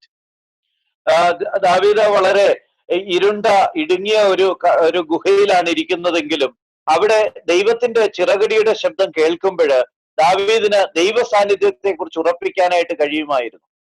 He in the psalm, as we come to other verses, we can see he's actually seeing God most high, exalted above the clouds and above the heavens. So spatially speaking, he has the idea of an overarching presence of God. Now he's saying that it is as if the wings were flapping and I can hear the sound of His presence as I am sitting depressed in this cave. ദാവീദ് വളരെ മനസ്സിടിഞ്ഞവനായിട്ട് ആ ഗുഹയിൽ ഇരിക്കുമ്പോൾ ദാവീദിന് അനുഭവപ്പെടുന്നത് ദൈവത്തിന്റെ ചിറക് അടിക്കുന്നത് പോലുള്ള ഒരു അനുഭവമാണ്. അത് അവന് വളരെയധികം ആശ്വാസം പകരുകയാണ്. And then now look at the shadow itself. Shadow is a shadow something real? നമുക്ക് നിഴൽ എന്നുള്ള പദത്തിലേക്ക് വരാം. ഈ നിഴൽ എന്ന് പറയുന്നത് യഥാർത്ഥമായ ഒരു കാര്യമാണോ? Shadow is real only if the thing which that it shows is real, right? ഒരു ഷാഡോ, ഒരു നിഴല് സത്യമാണെങ്കിൽ അല്ലെങ്കിൽ അതിന് അസ്തിത്വമുള്ളതായിരിക്കണമെങ്കിൽ അതിന് കാരണമായ പൊരുളും അതുപോലെ തന്നെ അസ്തിത്വമുള്ളതായിരിക്കണം. So the shadow then points to the real thing that actually creates the shadow. അപ്പം ഈ ഷാഡോ എന്നുള്ള പദം അല്ലെങ്കിൽ ഈ നിഴല് എന്നുള്ള പദം ശരിക്കും ചൂണ്ടിക്കാണിക്കുന്നത് അത് ഉണ്ടാക്കുന്ന, അതിന് ഹേതുവായിട്ടുള്ള വസ്തുവിനെയാണ് അല്ലെ കാര്യത്തെയാണ്. So if we are under the shadow of the wings of the Lord, which means He's hovering over us and covering us above us with His wings. നമ്മള് ദൈവത്തിന്റെ ചിറകിന്റെ സാന്നിധ്യം നമുക്ക് അനുഭവപ്പെടുന്നുണ്ടെങ്കിൽ അതിന്റെ അർത്ഥം അവന് നമ്മുടെ മുകളിലും നമ്മുടെ വശങ്ങളിലും ഒക്കെ അവൻ നമ്മളെ ഒരു കൊട പോലെ അവൻ നമ്മളെ അതിനെ കീഴിലാക്കിയിരിക്കുന്നു എന്നുള്ളതാണ്. Just like the mercy seat was under the shadow, under the spread wings of the cherubims on the Ark of the Covenant. ആ നിയമപ്പെട്ടകത്തില് ആ കൃപാസനം എന്ന് പറയുന്നത് ആ കെരൂബുകളുടെ ചിറകിന്റെ കീഴിലായിരുന്നത് പോലെയുള്ള ഒരു ചിത്രമാണ് നമുക്ക് അവിടെ ലഭിക്കുന്നത്. So the shadow of your wings means the presence of the shadow of God's wings actually shows the reality of God's existence and his presence. ദൈവത്തിന്റെ ചിറകിന്റെ നിഴല് അനുഭവപ്പെടുന്നത് ദൈവത്തിന്റെ നിലനിൽപ്പിന്റെ യാഥാർത്ഥ്യത്തെയാണ് കാണിച്ചു കൊടുക്കുന്നത്. But earlier we said that basal, the word used here for shadow, has a little bit more deeper meaning than just plain shadow. ഈ നിഴൽ എന്നുള്ളതിന് മൂലഭാഷയിൽ ഉപയോഗിച്ചിരിക്കുന്ന പാദത്തിന് വെറും നിഴൽ എന്നതിനേക്കാളും ആഴമായ ഒരു അർത്ഥമുണ്ടെന്ന് നമ്മൾ നേരത്തെ ചിന്തിച്ചായിരുന്നു.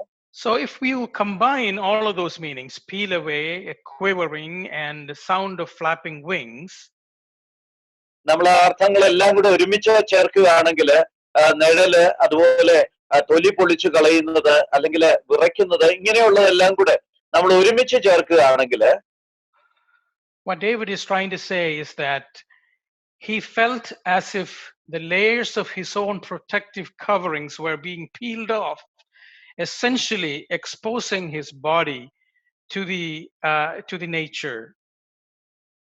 തന്റെ ശരീരത്തെ സംരക്ഷിക്കുന്ന സംരക്ഷണ കവചം ഒന്നൊന്നായിട്ട് എടുത്തു മാറ്റുക വഴി താന് പ്രകൃതിക്ക് തന്നെ തന്നെ കൂടുതൽ തുറന്നു കൊടുക്കുന്ന ഒരു അനുഭവത്തെ കുറിച്ചാണ് ദാവീദ് അവിടെ പറയുന്നത്.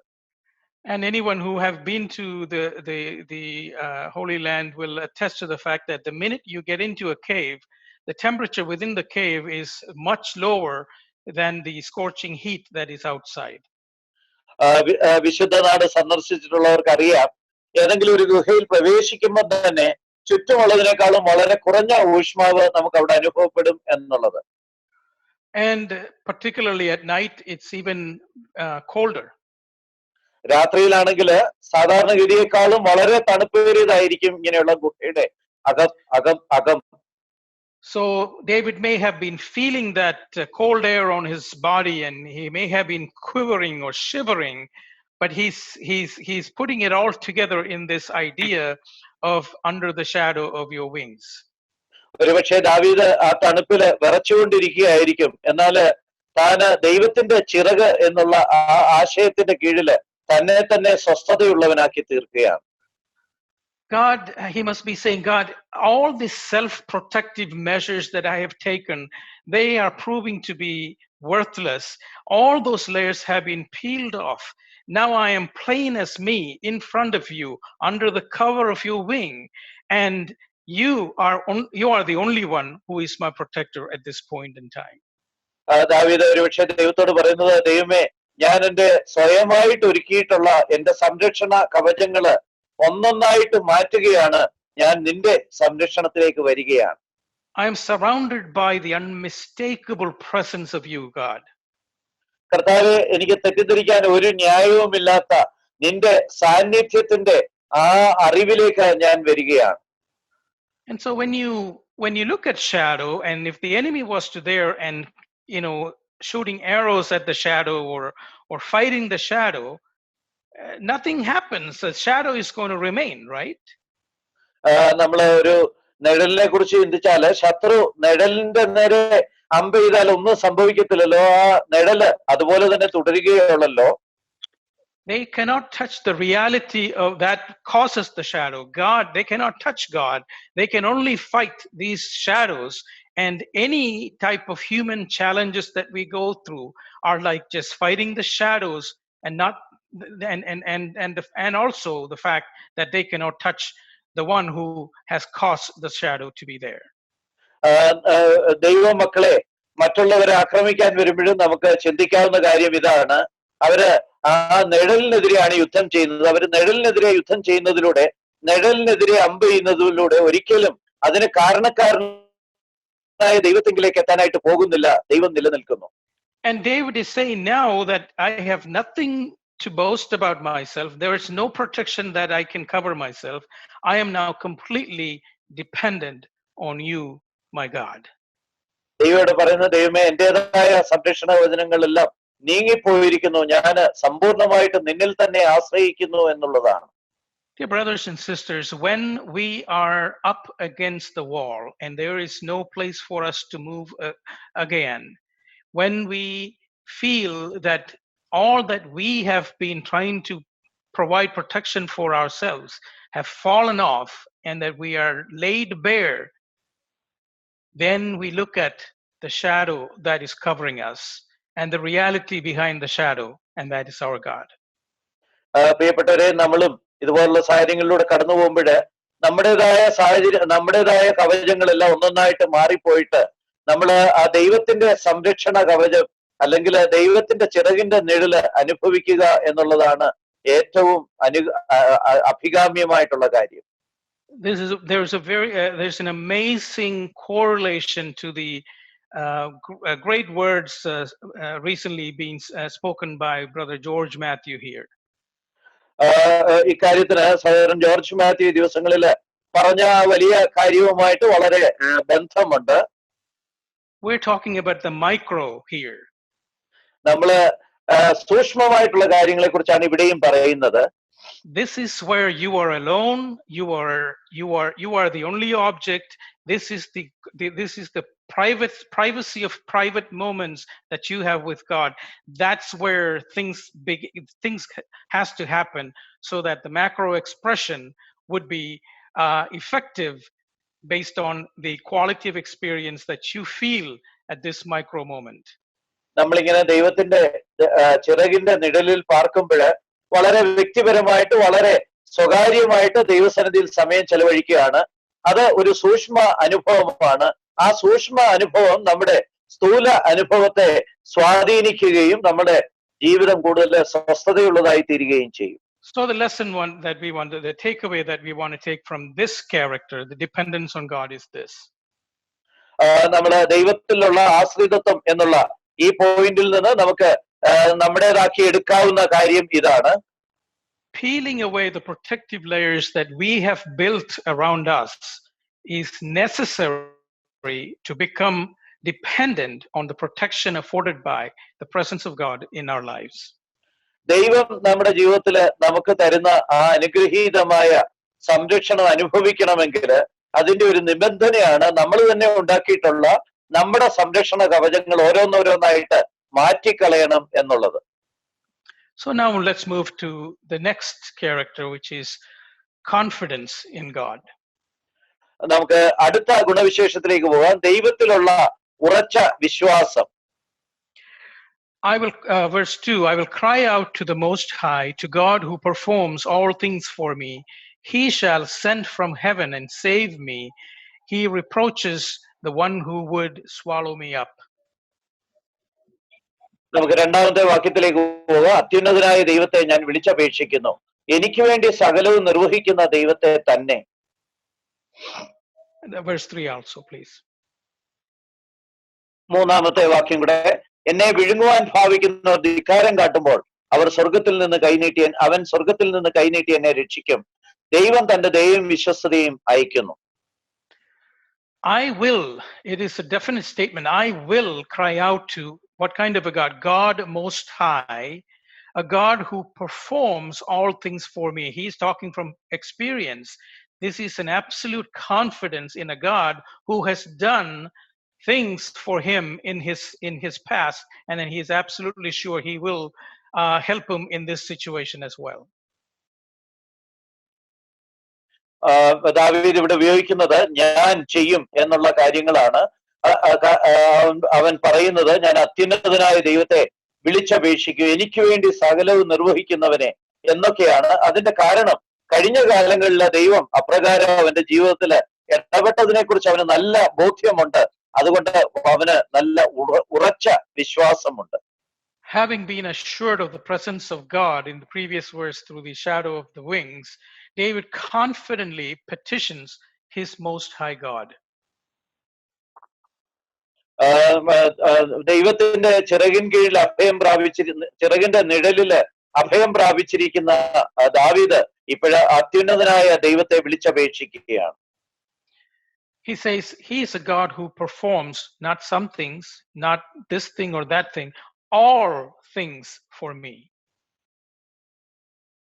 അവൻ പറയുകയാണ്, എനിക്ക് വേണ്ടി നിർവഹിക്കുന്ന ഒന്നും രണ്ടും കാര്യങ്ങളല്ല, സകല കാര്യങ്ങളും എനിക്ക് വേണ്ടി നിർവഹിക്കുന്ന ദൈവത്തെ തന്നെ ഞാൻ വിളിച്ചപേക്ഷിക്കുകയാണ് എന്ന്.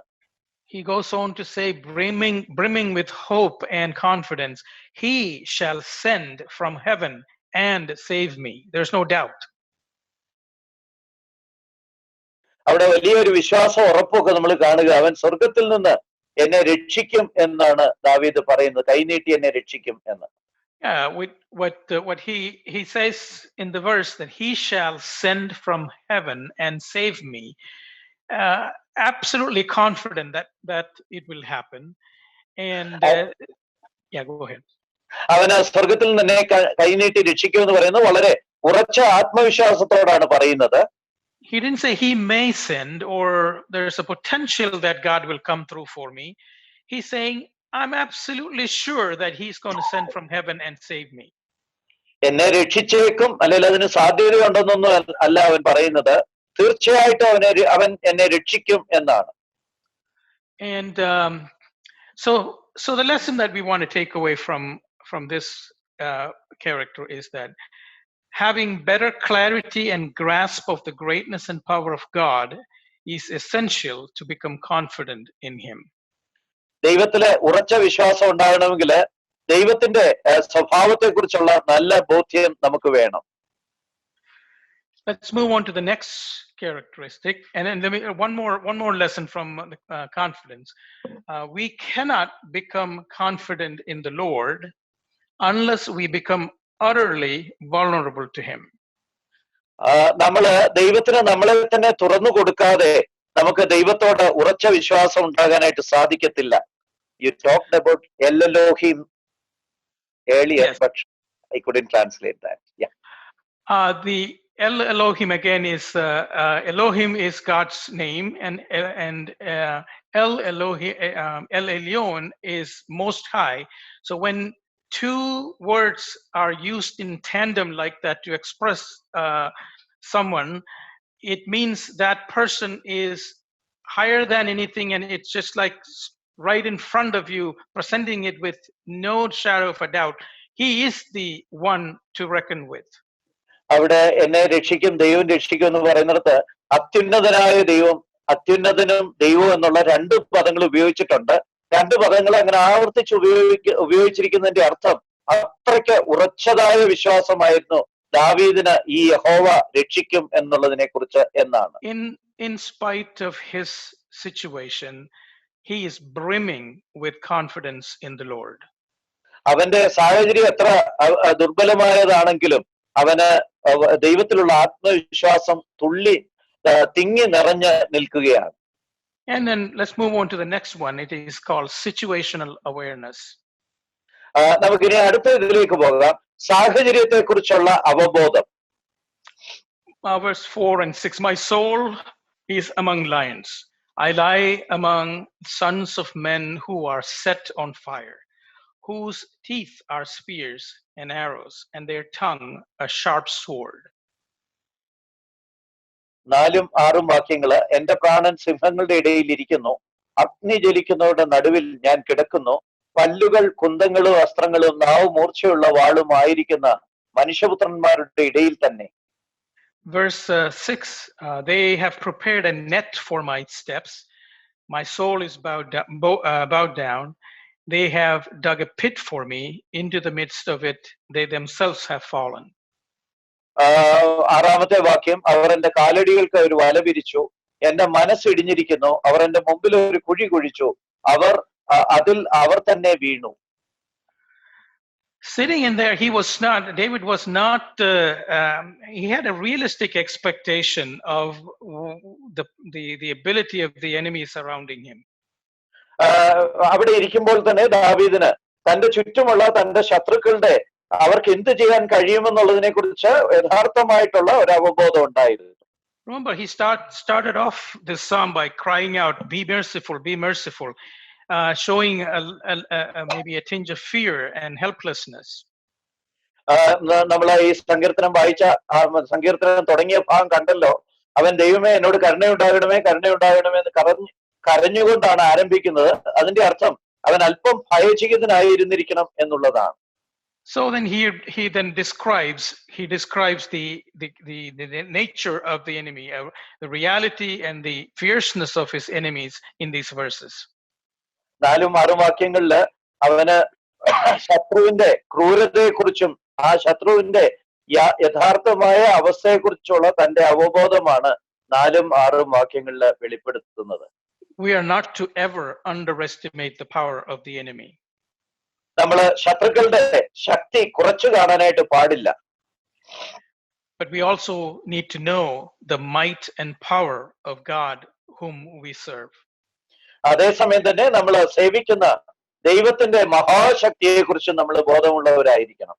If you look at the metaphors used for his enemies here, തന്റെ ശത്രുക്കൾക്ക് വേണ്ടി ഉപയോഗിച്ചിരിക്കുന്ന സാദൃശ്യം നമ്മൾ ശ്രദ്ധിക്കുമ്പോൾ lions typically lie in wait, and then when the opportune moment comes, they pounce on the prey. സിംഹം സാധാരണ നല്ല അവസരത്തിനായിട്ട് കാത്തിരിക്കുന്നു, ശരിക്കുള്ള അവസരം കിട്ടുമ്പോൾ ചാടി വീഴുന്നു. And the other vivid picture is of the enemy is the fire. They are like fire. Fire represents a consummate destruction of anything around it. ദാവീദ് തീയോട് ഉപമിക്കുന്നുണ്ട്. തീയുടെ പ്രത്യേകത അതിന്റെ അടുത്തേക്ക് വരുന്നതിനെ എല്ലാം ദഹിപ്പിച്ചു കളയും എന്നുള്ളതാണ്. He also talks about spears and arrows. Those cause penetrating wounds. കുന്തങ്ങളും അസ്ത്രങ്ങളെ കുറിച്ചും അവിടെ പറയുന്നുണ്ട്. അത് തുളച്ചു കയറുന്ന ആയുധങ്ങളെ കുറിച്ചാണ് സൂചിപ്പിക്കുന്നത്. And sword represents someone, when there's a sword fight, it's a direct combat. It's not like the lions lying in wait and attacking. Sword fight is direct combat. വാള് നേരിട്ടുള്ള യുദ്ധത്തെയാണ് കാണിക്കുന്നത്. സിംഹം കാത്തു കിടക്കുന്ന പോലെ പതുങ്ങിക്കിടന്ന് അറ്റാക്ക് ചെയ്യുന്നതല്ല, നേരിട്ട് ആക്രമിക്കുന്നതിനെ കുറിച്ചാണ് വാള് കാണിക്കുന്നത്. So any and every kind of attack is mentioned here. It's a comprehensive list of how the enemy might attack him. That's why I said him being a warrior himself had an extreme high acute knowledge of his situations. ദാവീദ് താൻ തന്നെ ഒരു യോദ്ധാവായിരുന്നുകൊണ്ട് താൻ ആയിരിക്കുന്ന സാഹചര്യത്തെ കുറിച്ച് ദാവീദിന് നന്നായിട്ട് അറിയാമായിരുന്നു. അവന് സാധാരണഗതിയിൽ പ്രതീക്ഷിക്കാവുന്ന എല്ലാ ആക്രമണ രീതികളെ കുറിച്ചും ഇവിടെ പറയുന്നുണ്ട്, സാധ്യതകളെ കുറിച്ചും പറയുന്നു. It comes with experience. If you go to 1 Samuel 17, we don't have a lot of time to look there, but 1 Samuel 17, we can see this demonstrated. ഈ കാര്യം വളരെ വിശദമായിട്ട് മാതൃകയാക്കി കാണിച്ചു തന്നിട്ടുള്ള ഭാഗമാണ് 1 ശമൂവേൽ 17. നമുക്ക് അതിലേക്ക് പോകാൻ നേരമില്ലല്ലോ. In 1 Samuel 17, a quick run through it. As a warrior, David has proved his situational awareness in 1 Samuel 17. 1 ശമൂവേൽ 17 നമുക്ക് വളരെ പെട്ടെന്ന് ഒന്ന് കടന്നു പോകാം. ദാവീദ് അവിടെ എങ്ങനെയാണ് ശത്രുക്കളെ കുറിച്ചുള്ള അവബോധം ഉണ്ടായിരുന്നെന്നുള്ളത്. Verse 26 says, he's talking to I believe his brother and then the warrior, the Israelite, the army of Israel. He's saying this, for who is this uncircumcised Philistine that he should defy the armies of God? ദാവീദ് തന്റെ സഹോദരന്മാരോടും മറ്റു പട്ടാളക്കാരോടും ഒക്കെ പറയുമ്പോൾ അവൻ ചോദിക്കുന്നുണ്ട്, ഈ അഗ്രധർമ്മിയായ ഫിലിസ്ത്യൻ സൈന്യങ്ങളുടെ യഹോവയായ ദൈവത്തെ നിന്ദിക്കുന്നത് എങ്ങനെ എന്ന്.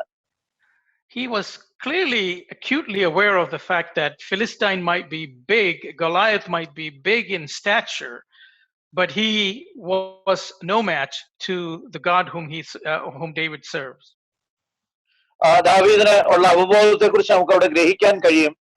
ഗോലിയാത്തിന് എത്രയധികം ഉയരമൊക്കെ ഉണ്ടെങ്കിലും അവന് ദൈവത്തിന്റെ മുന്നിൽ ഒന്നുമില്ല എന്നുള്ള കാര്യം. Moving on to verse 45, there it says, you come to me. This is David talking to Goliath, and he says, you come to me with spear and javelin, but I come to you in the name of the Lord of hosts, the God of the armies of Israel. ദാവീദ് ഗോലിയാത്തിനോടുള്ള പറയുന്ന ഭാഗം നമുക്ക് 17:45 കാണാനായിട്ട് സാധിക്കും. ദാവീദ് പറയുക, നീ എന്റെ അടുത്തേക്ക് കുന്തവും വടിയുമായിട്ടൊക്കെ വരുന്നു, അതേ സമയത്ത് ഞാൻ നിന്റെ അടുക്കലേക്ക് സൈന്യങ്ങളുടെ യഹോവയുടെ നാമത്തില്, സൈന്യങ്ങളുടെ ദൈവത്തിന്റെ നാമത്തിലാണ് വരുന്നതെന്നാണ്. And he also says in verse 46, first part of verse 46, this day the Lord will deliver you into my hand. 46-ാമത്തെ വാക്യത്തിന്റെ ആദ്യ ഭാഗത്ത് പറയുന്നുണ്ട്, ഇന്ന് എന്റെ ദൈവം നിന്നെ എന്റെ കയ്യിൽ ഏൽപ്പിക്കും എന്ന്. And the latter part of that same verse, he says that all the earth may know there is a God in Israel. 46-ാം വാക്യത്തിന്റെ രണ്ടാമത്തെ ഭാഗത്ത് പറയുന്നുണ്ട്, ലോകത്തിലുള്ള എല്ലാവരും അറിയും ഇസ്രായേലിൽ ഒരു ദൈവമുണ്ട് എന്ന്. This is probably the most theocentric war cry anyone has ever made. ഇത് ഏറ്റവും ദൈവാധിഷ്ഠിതമായ യുദ്ധ ആരോപണമാണ് ഏതെങ്കിലും ഒരാള് ഏത് കാലത്തും നടത്തിയതിലേക്കും.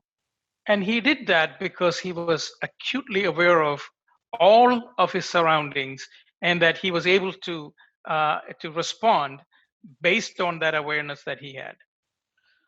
അവന് തന്റെ ചുറ്റുപാടുകളെ കുറിച്ച് ഏറ്റവും നന്നായിട്ടുള്ള അവബോധം ഉള്ളത് കൊണ്ടാണ് അവന് ഇങ്ങനെ പ്രതികരിക്കാനായിട്ട് കഴിയുന്നത്. So the lesson we want to learn from there is situational awareness allows one to be better prepared in calamities. സാഹചര്യങ്ങളെ കുറിച്ചുള്ള അവബോധം ഒരാളെ ദുരന്തങ്ങൾ നേരിടുവാൻ നന്നായി തയ്യാറെടുക്കാൻ സഹായിക്കുന്നു. Moving on to the next character in calamity, it is stability. അടുത്ത നമുക്ക് ഇങ്ങനെയുള്ള സാഹചര്യങ്ങളിൽ ആവശ്യമായിരിക്കുന്ന സ്വഭാവ ഗുണവിശേഷമാണ് സ്ഥിരത എന്ന് പറയുന്നത്. Verse 7 says, my heart is steadfast, O God, my heart is steadfast. 7-ാം വാക്യത്തില് സങ്കീർത്തനം 57:7 ഇങ്ങനെ പറയുന്നു, എന്റെ മനസ്സ് ഉറച്ചിരിക്കുന്നു, ദൈവമേ എന്റെ മനസ്സ് ഉറച്ചിരിക്കുന്നു. If that doesn't show how stable and comfortable David is, I don't know what else would. ഈ പ്രയോഗങ്ങൾക്ക് ദാവീദിന് എത്രയധികം ഉറപ്പുണ്ട് എന്നുള്ളത് വെളിപ്പെടുത്തുന്നില്ലെങ്കിൽ പിന്നെ എന്ത് കാര്യത്തിനാണ് ദാവീദിന്റെ ആ അടിയുറച്ച ഉറപ്പിനെ കുറിച്ച് വെളിപ്പെടുത്താൻ കഴിയുക? So here also steadfast is repeated twice. So we started out with someone crying, be merciful, be merciful. And by the time we get to verse 7, he's saying, I'm confident, I am depending on God, I feel the presence of God. And he's saying, because of all of those things, I am steadfast, I am immovable, I am standing firm. ഞാൻ ഉറച്ചിരിക്കുന്നു എന്നുള്ള കാര്യം 2 പ്രാവശ്യം 7-ാം വാക്യത്തിൽ പറയുന്നതായിട്ട് കാണുന്നു. അവന് ദൈവത്തില് സമ്പൂർണമായിട്ടും ആശ്രയം വെച്ചിരിക്കുന്ന അല്ലെങ്കിൽ ദൈവത്തില് സ്ഥിരമാനസനായിരിക്കുന്ന അവസ്ഥയാണ്. We can see that fear is no more the controlling factor in David's life. ദാവീദിന്റെ ജീവിതത്തിലെ ഭയമല്ല ഇപ്പൊ അവനെ നിയന്ത്രിക്കുന്ന ചേതോ വികാരം. The original word for steadfast has multiple nuances, and I've listed a few. Prepared, at rest, be firmly established, enduring, be on level ground. All of those are applicable meanings to that word. ഉറച്ചിരിക്കുന്നു എന്ന പദത്തിന് ഒരുപാട് അർത്ഥങ്ങളുള്ള പദമാണ്. അതിൽ ചിലതാണ് ഞാൻ കുറിച്ചിരിക്കുന്നത്. തയ്യാറെടുക്കപ്പെട്ട അവസ്ഥ, അല്ലെങ്കിൽ വിശ്രമിക്കുന്ന അവസ്ഥ, അല്ലെങ്കിൽ ഉറച്ചു നിൽക്കുന്ന അവസ്ഥ, അല്ലെങ്കിൽ സ്ഥൈര്യമായിട്ട് നിൽക്കുന്ന അവസ്ഥ, സ്ഥൈര്യത്തോടെ നിൽക്കുന്ന അവസ്ഥ, അല്ലെങ്കിൽ സമനിലത്തിൽ നിൽക്കുന്ന അവസ്ഥ. So the second part of verse 7 says, I will sing and give praise. 7-ാം വാക്യത്തിന്റെ 2-ാം ഭാഗത്ത് പറയുക, ഞാൻ പാടും, ഞാൻ നിന്നെ പുകഴ്ത്തും എന്ന്. A stable heart produces music and praise, and a stable heart begins to sing. ഉറച്ച ഹൃദയം പാട്ടും സ്തുതിയും ഉണ്ടാക്കുന്നു, ഉറച്ച ഹൃദയം പാട്ട് പാടുന്നു. In fact, he goes on to there's a Selah there, it's a musical term. There was a Selah at the end of verse 3, but this Selah is somewhat it's a powerful Selah in my opinion. 3-ാം വാക്യത്തിന്റെ അവസാനം സേല എന്നുള്ള മ്യൂസിക്കുമായിട്ട് ബന്ധപ്പെട്ട പദം ഉപയോഗിച്ചിരിക്കുന്നതായിട്ട് കാണുന്നുണ്ട്. എന്നാൽ ഇവിടെ സേല എന്ന് വീണ്ടും ഉപയോഗിച്ചിട്ടുണ്ട്. അത് കുറെ കൂടെ ശക്തമായ നിലയിലുള്ള ഒരു സേല എന്നുള്ള പദപ്രയോഗം എന്നാണ് ഞാൻ ചിന്തിക്കുന്നത്. Note the Selah is between verse 6 and verse 7. 6നും 7നും ഇടയ്ക്കുള്ള 6ാം വാക്യത്തിനും 7ാം വാക്യത്തിനും ഇടയ്ക്കുള്ള സേല ശ്രദ്ധിക്കുക. As he was singing this song, as it came to that point of his confidence being built up, he is, for those of you, Christo and Phoebe and Hannah and others who know music, in some songs, there is something called a chord change that happens. പാട്ടറിയാവുന്ന പണ്ഡിതരുടെ ഇടയിലുണ്ടല്ലോ, അവർക്ക് അറിയാവുന്നതുപോലെ ചില പാട്ടുകളിൽ ഇടയ്ക്ക് കോഡിന് വ്യത്യാസം വരുത്തേണ്ടി വരും. It's not easy. Only a well-trained musician can easily adapt to a chord change in the middle of a song. ഒരു പാട്ടിനിടയ്ക്ക് code change ചെയ്യുക എന്ന് പറയുന്നത് അല്പം വിഷകര കാര്യമാണ്. നല്ല പരിചയമുള്ള ഒരു പാട്ടുകാരനെ അത് ചെയ്യാൻ കഴിയത്തുള്ളൂ. And typically the chord change will result in a not sometimes in higher octave, but in a higher frequency of the music. പലപ്പോഴും നമ്മൾ ഇങ്ങനെ കോഡ് ചേഞ്ച് ചെയ്യുമ്പോൾ ഉയർന്ന പിച്ചിലൊക്കെ പാട്ട് എത്തിച്ചേരാനുള്ള സാധ്യതയുണ്ട്. And then that's to emphasize that part of the song or music. ആ ഭാഗത്തുള്ള പാട്ടിന് അല്ലെങ്കിൽ സംഗീതത്തിന് കൂടുതൽ പ്രാധാന്യം ലഭിക്കത്തക്ക വിധത്തിലാണ് ആ കോഡ് ചേഞ്ച് ചെയ്യുന്നത്. Allow me to propose that this Selah tells the musician, oh, there's a chord change. I am confident. Now I'm going to sing out loud in a much sweeter, higher melody.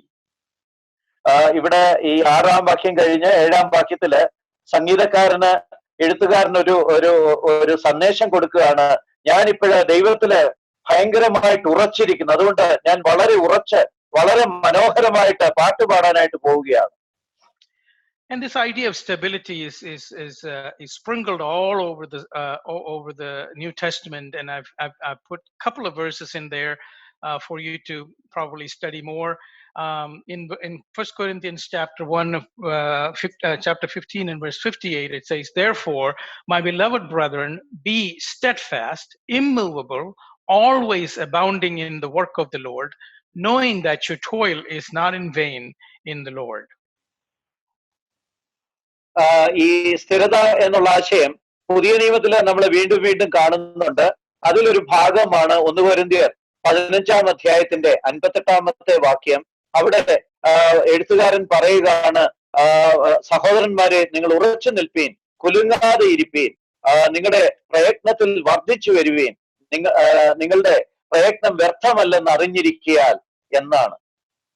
And in the writer to the Hebrews also I quoted that verse 10 chapter 10 verse 23, let us hold fast the confession of our hope without wavering, for he who promised is faithful. എബ്രായ ലേഖനം 10ാം അധ്യായത്തിന്റെ 23ാം വാക്യവും ശ്രദ്ധേയമാണ്. പ്രത്യാശയുടെ സ്വീകാരം നാം മുറുകെ പിടിച്ചുകൊള്ളുക, വാഗ്ദത്തം ചെയ്തവൻ വിശ്വസ്തനല്ലോ. So the lesson we want to take from this characteristic, stability, is this. നമുക്ക് ഈ സ്ഥിരത എന്നുള്ള പാഠത്തിൽ നിന്ന് നമുക്ക് സ്വായത്തമാക്കാവുന്ന ആശയം ഇതാണ്. The degree of, the people in my audience who are engineering majors, engineers might appreciate this a little bit because it's simply physics and math in this lesson that we are going to be learning in the sentence. The degree of stability is directly proportional to where and how the feet is anchored. ഞാൻ അല്പം സാങ്കേതിക കാര്യവുമായി ബന്ധപ്പെട്ട കാര്യമാണ്. എഞ്ചിനീയേഴ്സിനൊക്കെ physics അറിയാവുന്നവർക്കൊക്കെ മനസ്സിലാകും. ഒരു കാര്യത്തിന്റെ അടിസ്ഥാനം ഉറപ്പിച്ചിരിക്കുന്ന എവിടെയാണ് എന്നുള്ള അതായിരിക്കും ഒരു കാര്യത്തിന്റെ സ്റ്റെബിലിറ്റി അല്ലെങ്കിൽ സ്ഥിരത നിർണ്ണയിക്കുന്നത്. So the degree of stability is directly proportional to where and how the feet is anchored. എവിടെയാണ് എങ്ങനെയാണ് അടിസ്ഥാനം ഉറപ്പിച്ചിരിക്കുന്നത് എന്നുള്ള അനുസരിച്ച് അതിന് അതിന് അതിന് ആപേക്ഷികമായിട്ടായിരിക്കും അതിന്റെ അതിന്റെ ശക്തി, അതിന്റെ സ്ഥിരത എന്നുള്ളതാണ്.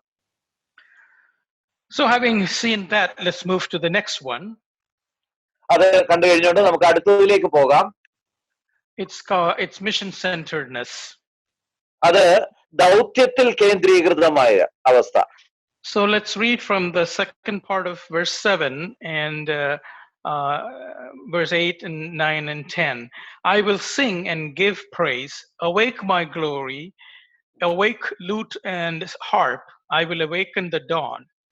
I will praise you, O Lord, among the peoples. I will sing to you among the nations. For your mercy reaches unto the heavens, and your truth unto the clouds. 7-ാം വാക്യത്തിന്റെ 2-ാം ഭാഗം തൊട്ട് വായിക്കാം. ദൈവമേ, എന്റെ മനസ്സുറച്ചിരിക്കുന്നു, ഞാൻ പാടും, ഞാൻ കീർത്തനം ചെയ്യും. എൻ മനമേ ഉണരുക, വീണയും കിന്നരുമായുള്ളവയെ ഉണരുവീൻ. ഞാൻ അധികാലത്തെ ഉണരും. കർത്താവെ, വംശങ്ങളുടെ ഇടയിൽ ഞാൻ നിനക്ക് സ്തോത്രം ചെയ്യും. ജാതികളുടെ മധ്യേ ഞാൻ നിനക്ക് കീർത്തനം ചെയ്യും. നിന്റെ ദയ ആകാശത്തോളം, നിന്റെ വിശ്വസ്തത മേഘങ്ങളോളവും വലുതല്ലോ. I don't think in the hurry of escaping from the enemy that David had a chance to take his flute and harp and other musical instruments. He probably ran for his life without any of those. ശത്രുക്കളിൽ നിന്ന് ഒളിച്ചോടിയത് കൊണ്ട് ഒരുപക്ഷെ Daniel തന്റെ കിന്നരവും വീണയും ഓടക്കുഴലും ഒന്നും എടുത്തിരിക്കാൻ സാധ്യതയില്ല. So he is personifying those. He's picturing that all of his musical accompaniments is with him in that cave, and he is saying that at the dawn I am going to be making music, I am singing, and I am worshiping. ഇതെല്ലാം ഉണ്ടെന്ന് സങ്കല്പിച്ചുകൊണ്ട് ദാവീദ് പറയുകയാണ്, അധികാലത്തെ ഞാൻ എഴുന്നേറ്റ് നിന്നെ സ്തുതിക്കാനും പാട്ടുപാടാനായിട്ടും പോവുകയാണ്. In fact, allow me to even think this way. Maybe the wind that was flowing through the valleys made some sort of a musical tone, which made David think about the accompaniments and the instruments that he was able to play and make music with. ഒരുപക്ഷെ പ്രഭാതത്തില് അതുല്ലാം ഗുഹയുടെ ചുറ്റുപാടുള്ള താഴ്വരയിലൂടെ കാറ്റടിക്കുമ്പോഴേ ഉണ്ടാകുന്ന പ്രത്യേക മർമ്മര ശബ്ദം musical സംഗീത ഉപകരണങ്ങളുമായിട്ട് സങ്കല്പിച്ച അങ്ങനെയായിരിക്കും ദാവീദ് ഞാന് ഈ ഉപകരണങ്ങളോടുകൂടെ രാവിലെ നിനക്ക് പാടും എന്ന് പറയുന്നത്. He says, I am going to awaken the dawn. In other words, I'm not going to wait for the dawn to come about. I'm going to wake ahead of the dawn, and I'm going to sing and praise and awake the dawn itself. ഞാന് നേരം വെളുക്കുന്നതായിട്ട് കാത്തിരിക്കാൻ പോവുകയല്ല, നേരം വെളുക്കുന്നതിന് മുമ്പ് എഴുന്നേറ്റ് ഞാൻ നിനക്ക് പാടി സ്തുതിക്കാൻ പോവുക. അപ്പോഴ് ഞാൻ പ്രഭാതമാകുമ്പോഴത്തേക്ക് നിന്നെ പാടി സ്തുതിച്ചുകൊണ്ടിരിക്കുകയായിരിക്കും. One of my fondest memories of my childhood is spending time with my grandfather and grandmother in Punalur. കൊച്ചു നാളുകളിലെ സഹോദരന് തന്റെ വല്യപ്പച്ചനും വല്യമ്മച്ചിയുടെയും കൂടെ പുനലൂര് ചെലവിട്ട സമയങ്ങൾ ഓർക്കുന്നുണ്ട്. And my grandfather had lot of plantain.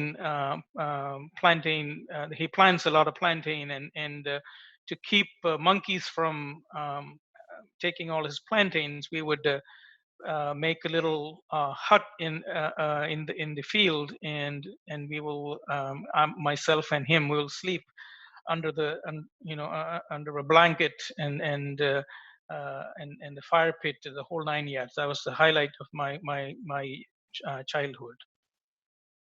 വല്യപ്പച്ചന് ഒരുപാട് വാഴകൃഷി ഉണ്ടായിരുന്നു. വാഴകൃഷിയിൽ ഉണ്ടാകുന്ന ഫലങ്ങളെ കുരങ്ങ് എടുത്തുകൊണ്ട് പോകാതിരിക്കാനായിട്ട് അവിടെ കുടില് കെട്ടി കൃഷിയിടത്ത് താമസിക്കുക പതിവുണ്ടായിരുന്നു. വല്യപ്പച്ചനും സഹോദരനും ഒരുമിച്ച് അങ്ങനെ കിടന്നിരുന്ന കാലം ഓർക്കുന്നുണ്ട്. പുതച്ച് തീയിട്ട് കിടന്നുറങ്ങിയിരുന്ന കാലം അത് മനസ്സിൽ പച്ച പിടിച്ചു നിൽക്കുന്ന ഓർമ്മകളാണ്. And early in the morning, like 4:30 or 5 o'clock in the morning, we woke every single morning with my amachi singing at the top of her sound, Adiravile Tirusanniti Anayunnuru Samaye. എല്ലാ ദിവസവും രാവിലെ 5:05 തന്നെ എഴുന്നേൽക്കുന്ന പതിവുണ്ടായിരുന്നു. പലപ്പോഴും അമ്മച്ചി ഏറ്റവും ഉയർന്ന ശബ്ദത്തില് രാവിലെ പാടുന്ന പാട്ടായ അതിരാവിലെ തിരുസന്നിധി പാടിയതൊക്കെ ഓർക്കുന്നുണ്ട്.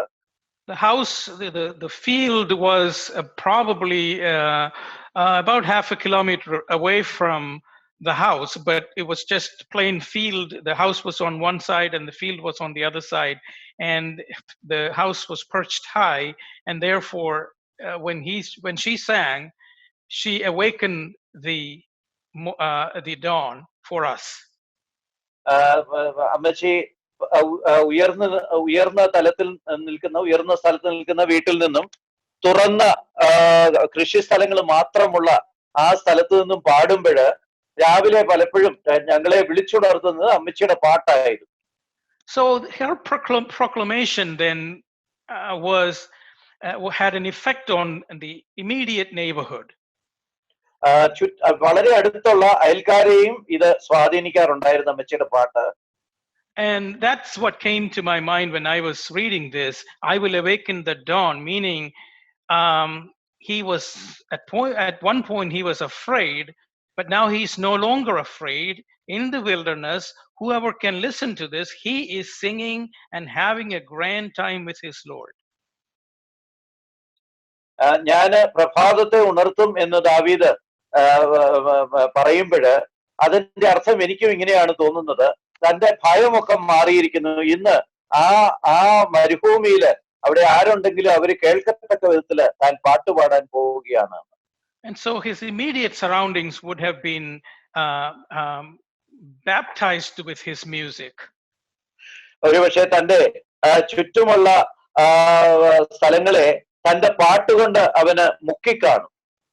But that's further explained in the next line. I will praise you, O Lord, among the peoples. അടുത്ത ലൈനില് പറഞ്ഞിരിക്കുന്നത് കുറച്ചുകൂടെ മുന്നോട്ട് പോകുന്നുണ്ട്. ഞാന് ജനങ്ങളുടെ മധ്യേ യഹോവയ്ക്ക് പാടും, ജാതികളുടെ മധ്യേ നിനക്ക് പാടും. The Hebrew word used for peoples actually means countrymen or kinsmen. ജാതികളുടെ മധ്യേ എന്ന് എഴുതിയിരിക്കുന്ന ആ ഭാഗത്തിന് ഉപയോഗിച്ചിരിക്കുന്നത് ജാതികളുടെ അല്ല, the first one, among the people, ജനങ്ങളുടെ മധ്യേ ഞാൻ പാടുമെന്ന് പറഞ്ഞിരിക്കുന്നത് തന്റെ ബന്ധത്തിൽപ്പെട്ട ആളുകളെ കുറിക്കാവുന്ന ഒരു പദമാണ്. And then he goes on to say, I will praise you, Lord, among the peoples, my kinsmen. I will sing to you among the nations. That word is for Gentiles. അവന് അതുപോലെ രാജ്യങ്ങളുടെ ഇടയ്ക്ക് പാടുമെന്ന് പറയുന്നുണ്ട്. അത് ജാതികളെ കുറിക്കുന്ന പദമാണ്. So his ministry of proclaiming the goodness and the protection of God not only is not limited to his immediate surroundings or his kinsmen, but he, like the covenant says, he is a light that attracts Gentiles to this covenant God. So he is having a ministry across transculturally, so to speak, across a vast area, and so he's having a near ministry to his kinsmen, and an expanded ministry across the nations. ദാവീദ് തന്റെ ജനങ്ങളുടെ ഇടയിലെ പാട്ടുപാടുമെന്ന് പറയുന്നുണ്ട്. അത് അവൻ ഏർപ്പെട്ടിരിക്കുന്ന ഉടമ്പടിയില് പെട്ട കാര്യം തന്നെയായിട്ടിരിക്കുന്നു. അത് മാത്രമല്ല, താൻ ജാതികളുടെ ഇടയിലും ദൈവത്തിന് കീർത്തനം ചൊല്ലും എന്ന് പറയുന്നുണ്ട്. അത് മറ്റ് ഇടങ്ങളിലേക്ക്, മറ്റ് സംസ്കാരങ്ങളിലേക്ക് കടന്നു പോകുന്ന ആ ശുശ്രൂഷയെ കാണിക്കുന്നു. And the lesson that we learn from this character, mission-centeredness, is this. ഈ ഭാഗത്ത് നിന്ന് നമുക്ക് പഠിക്കാവുന്ന പാഠം എന്ന് പറയുന്നത്, true knowledge of the holy and the experience of his presence energizes one for bold proclamation, both locally and globally. യഥാർത്ഥ വിശുദ്ധനായ പരിശുദ്ധ ദൈവത്തെക്കുറിച്ചുള്ള ശരിയായ അറിവും അവന്റെ സാന്നിധ്യത്തിന്റെ അനുഭവവും അവനെ പ്രാദേശികമായും ആഗോളമായും ധൈര്യപൂർവം ദൈവവചനം പ്രഖ്യാപിക്കാൻ പ്രേരിപ്പിക്കുന്നു. And number 8, the last character that we need to have in calamity is this: being worshipful.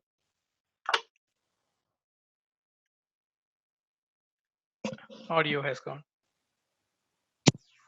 Audio has gone. One audio. One. And now I think you're back.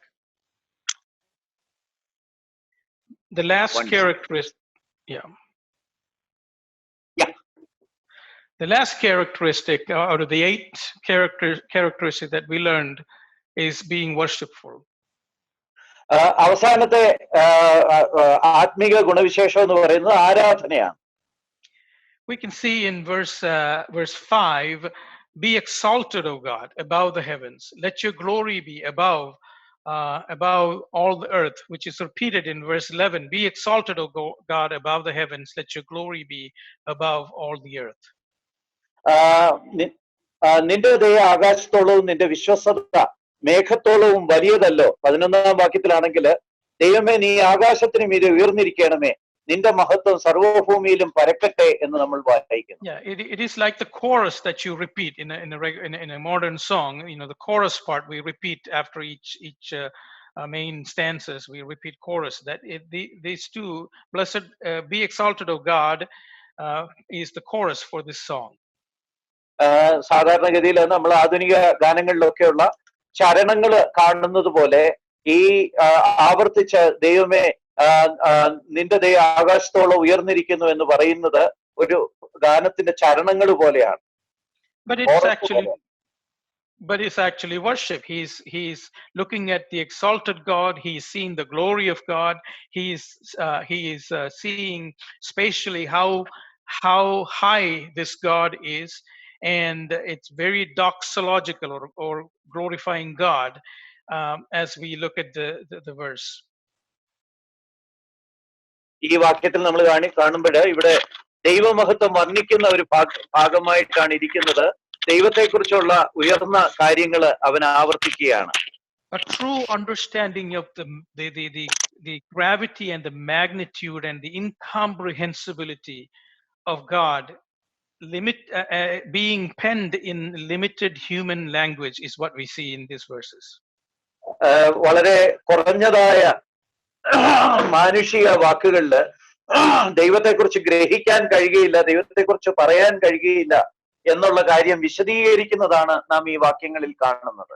We also saw in verse 7, I will sing and give praise. 7ാം വാക്യത്തില് ഞാൻ പാടുകയും അവന് സ്തുതി അർപ്പിക്കുകയും ചെയ്യും എന്നും വായിക്കുന്നുണ്ട്.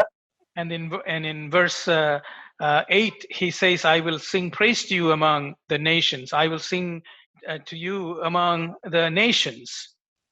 8ാം വാക്യത്തില് ഞാൻ രാജ്യങ്ങളുടെ ഇടയില് നിന്റെ സ്തുതി പാടും എന്നുള്ളതും കാണുന്നുണ്ട്. And what he is singing is about the mercy of God. Verse 10, mercy of God, and how vast it is, how unfathomable it is, and the truth of God. അവന് പാടുന്നത് ദൈവത്തിന്റെ കൃപയെ കുറിച്ചാണ്, ദൈവത്തിന്റെ വലിപ്പം എത്ര അളക്കാൻ കഴിയാത്തത് ആണ് എന്നുള്ളതിനെ കുറിച്ചാണ്. In a difficult and contrary circumstance of the cave life, he has gone from being fearful to an excited worshipper of God Almighty. അനുകൂലമല്ലാത്ത ആ ഗുഹയുടെ സാഹചര്യത്തില് അവന് ഭയചകിതനായിരിക്കുന്ന അവസ്ഥയിൽ നിന്ന് ദൈവത്തെ ആഴമായിട്ട് ആരാധിക്കുന്ന അവസ്ഥയിലേക്ക് മാറ്റപ്പെട്ടിരിക്കുന്നു. So coming to our situation, in our calamity, not just this current one, but calamities that we face, are we prayerful? Are we trusting? Are we dependent on God? Are we confident in the Lord? Are we situationally aware of our surroundings? Are we stable? Are we mission-centered? And are we worshipful? നമ്മുടെ ജീവിതത്തിൽ വരുന്ന വിവിധ തരമായിട്ടുള്ള ദുരന്തങ്ങളുടെ ഇടയില് നമ്മൾ പ്രാർത്ഥനാ നിരതരായിരിക്കുന്നുവോ, ദൈവത്തിൽ ആശ്രയിക്കുന്നുണ്ടോ, ദൈവത്തിൽ അഭയം വെക്കുന്നുണ്ടോ, ദൈവത്തിൽ ഉറച്ചു നിൽക്കുന്നുണ്ടോ, നമ്മുടെ ചുറ്റുപാടുകളെ കുറിച്ച് അവബോധമുള്ളവരാണോ, നമ്മൾ സ്ഥൈര്യമുള്ളവരാണോ, നമ്മുടെ ദൗത്യത്തെ കുറിച്ച് ദൗത്യത്തിന് വേണ്ടി ജീവിക്കുന്നവരാണോ, അല്ല നമ്മൾ ആരാധിക്കുന്നവരാണോ? I skipped one slide. The lesson for the last character, worshipful, is this. ഞാൻ ഒരു അവസാനത്തെ സ്ലൈഡ് ഒഴിവാക്കിയായിരുന്നു. അതായത് ഈ ആരാധന എന്നുള്ള വിഷയവുമായിട്ട് നമുക്ക് എന്താണ് നമുക്ക് പ്രാപ്യമാക്കാനുള്ളത് എന്നുള്ള കാര്യം. One cannot be worshipful without dwelling with him constantly and being acutely aware of God's presence. ദൈവത്തോടു കൂടെയുള്ള നിരന്തരവാസവും ദൈവ സാന്നിധ്യത്തെ കുറിച്ച് അറിവും ഇല്ലാതെ ഒരാൾക്ക് ആരാധന മഗ്നനാകുവാൻ കഴിയുകയില്ല. So where are we?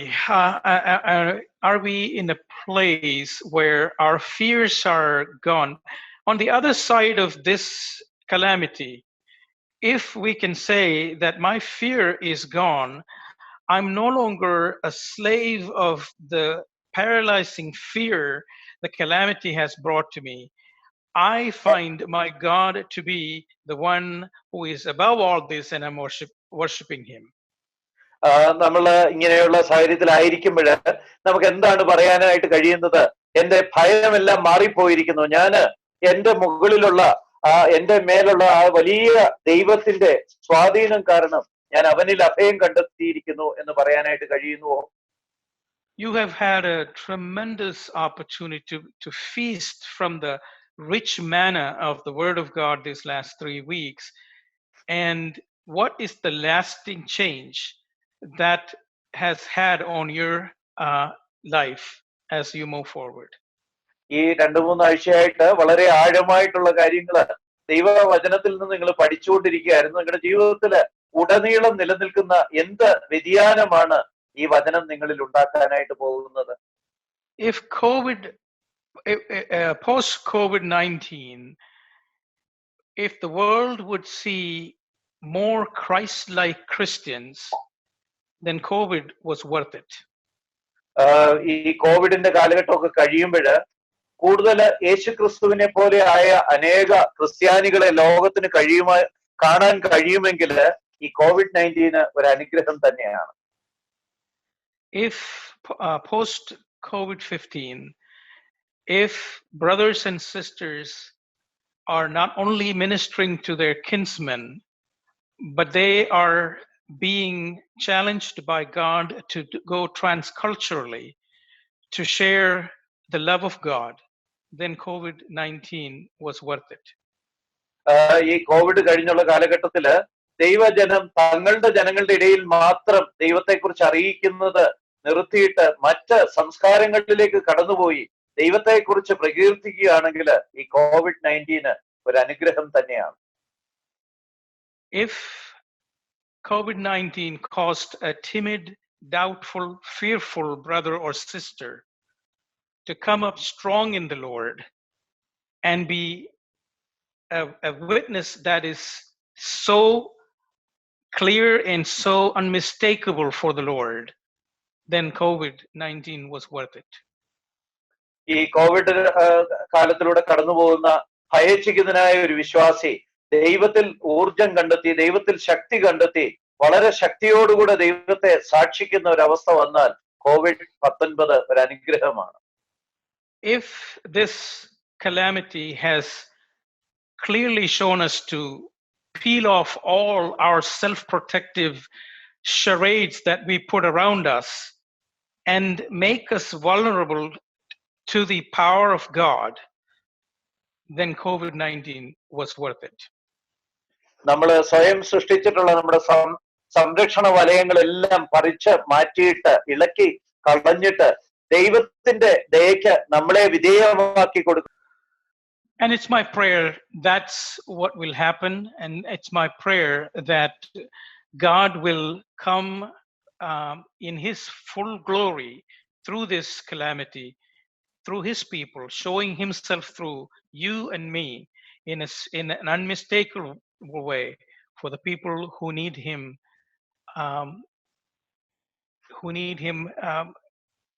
for their life and for their eternity.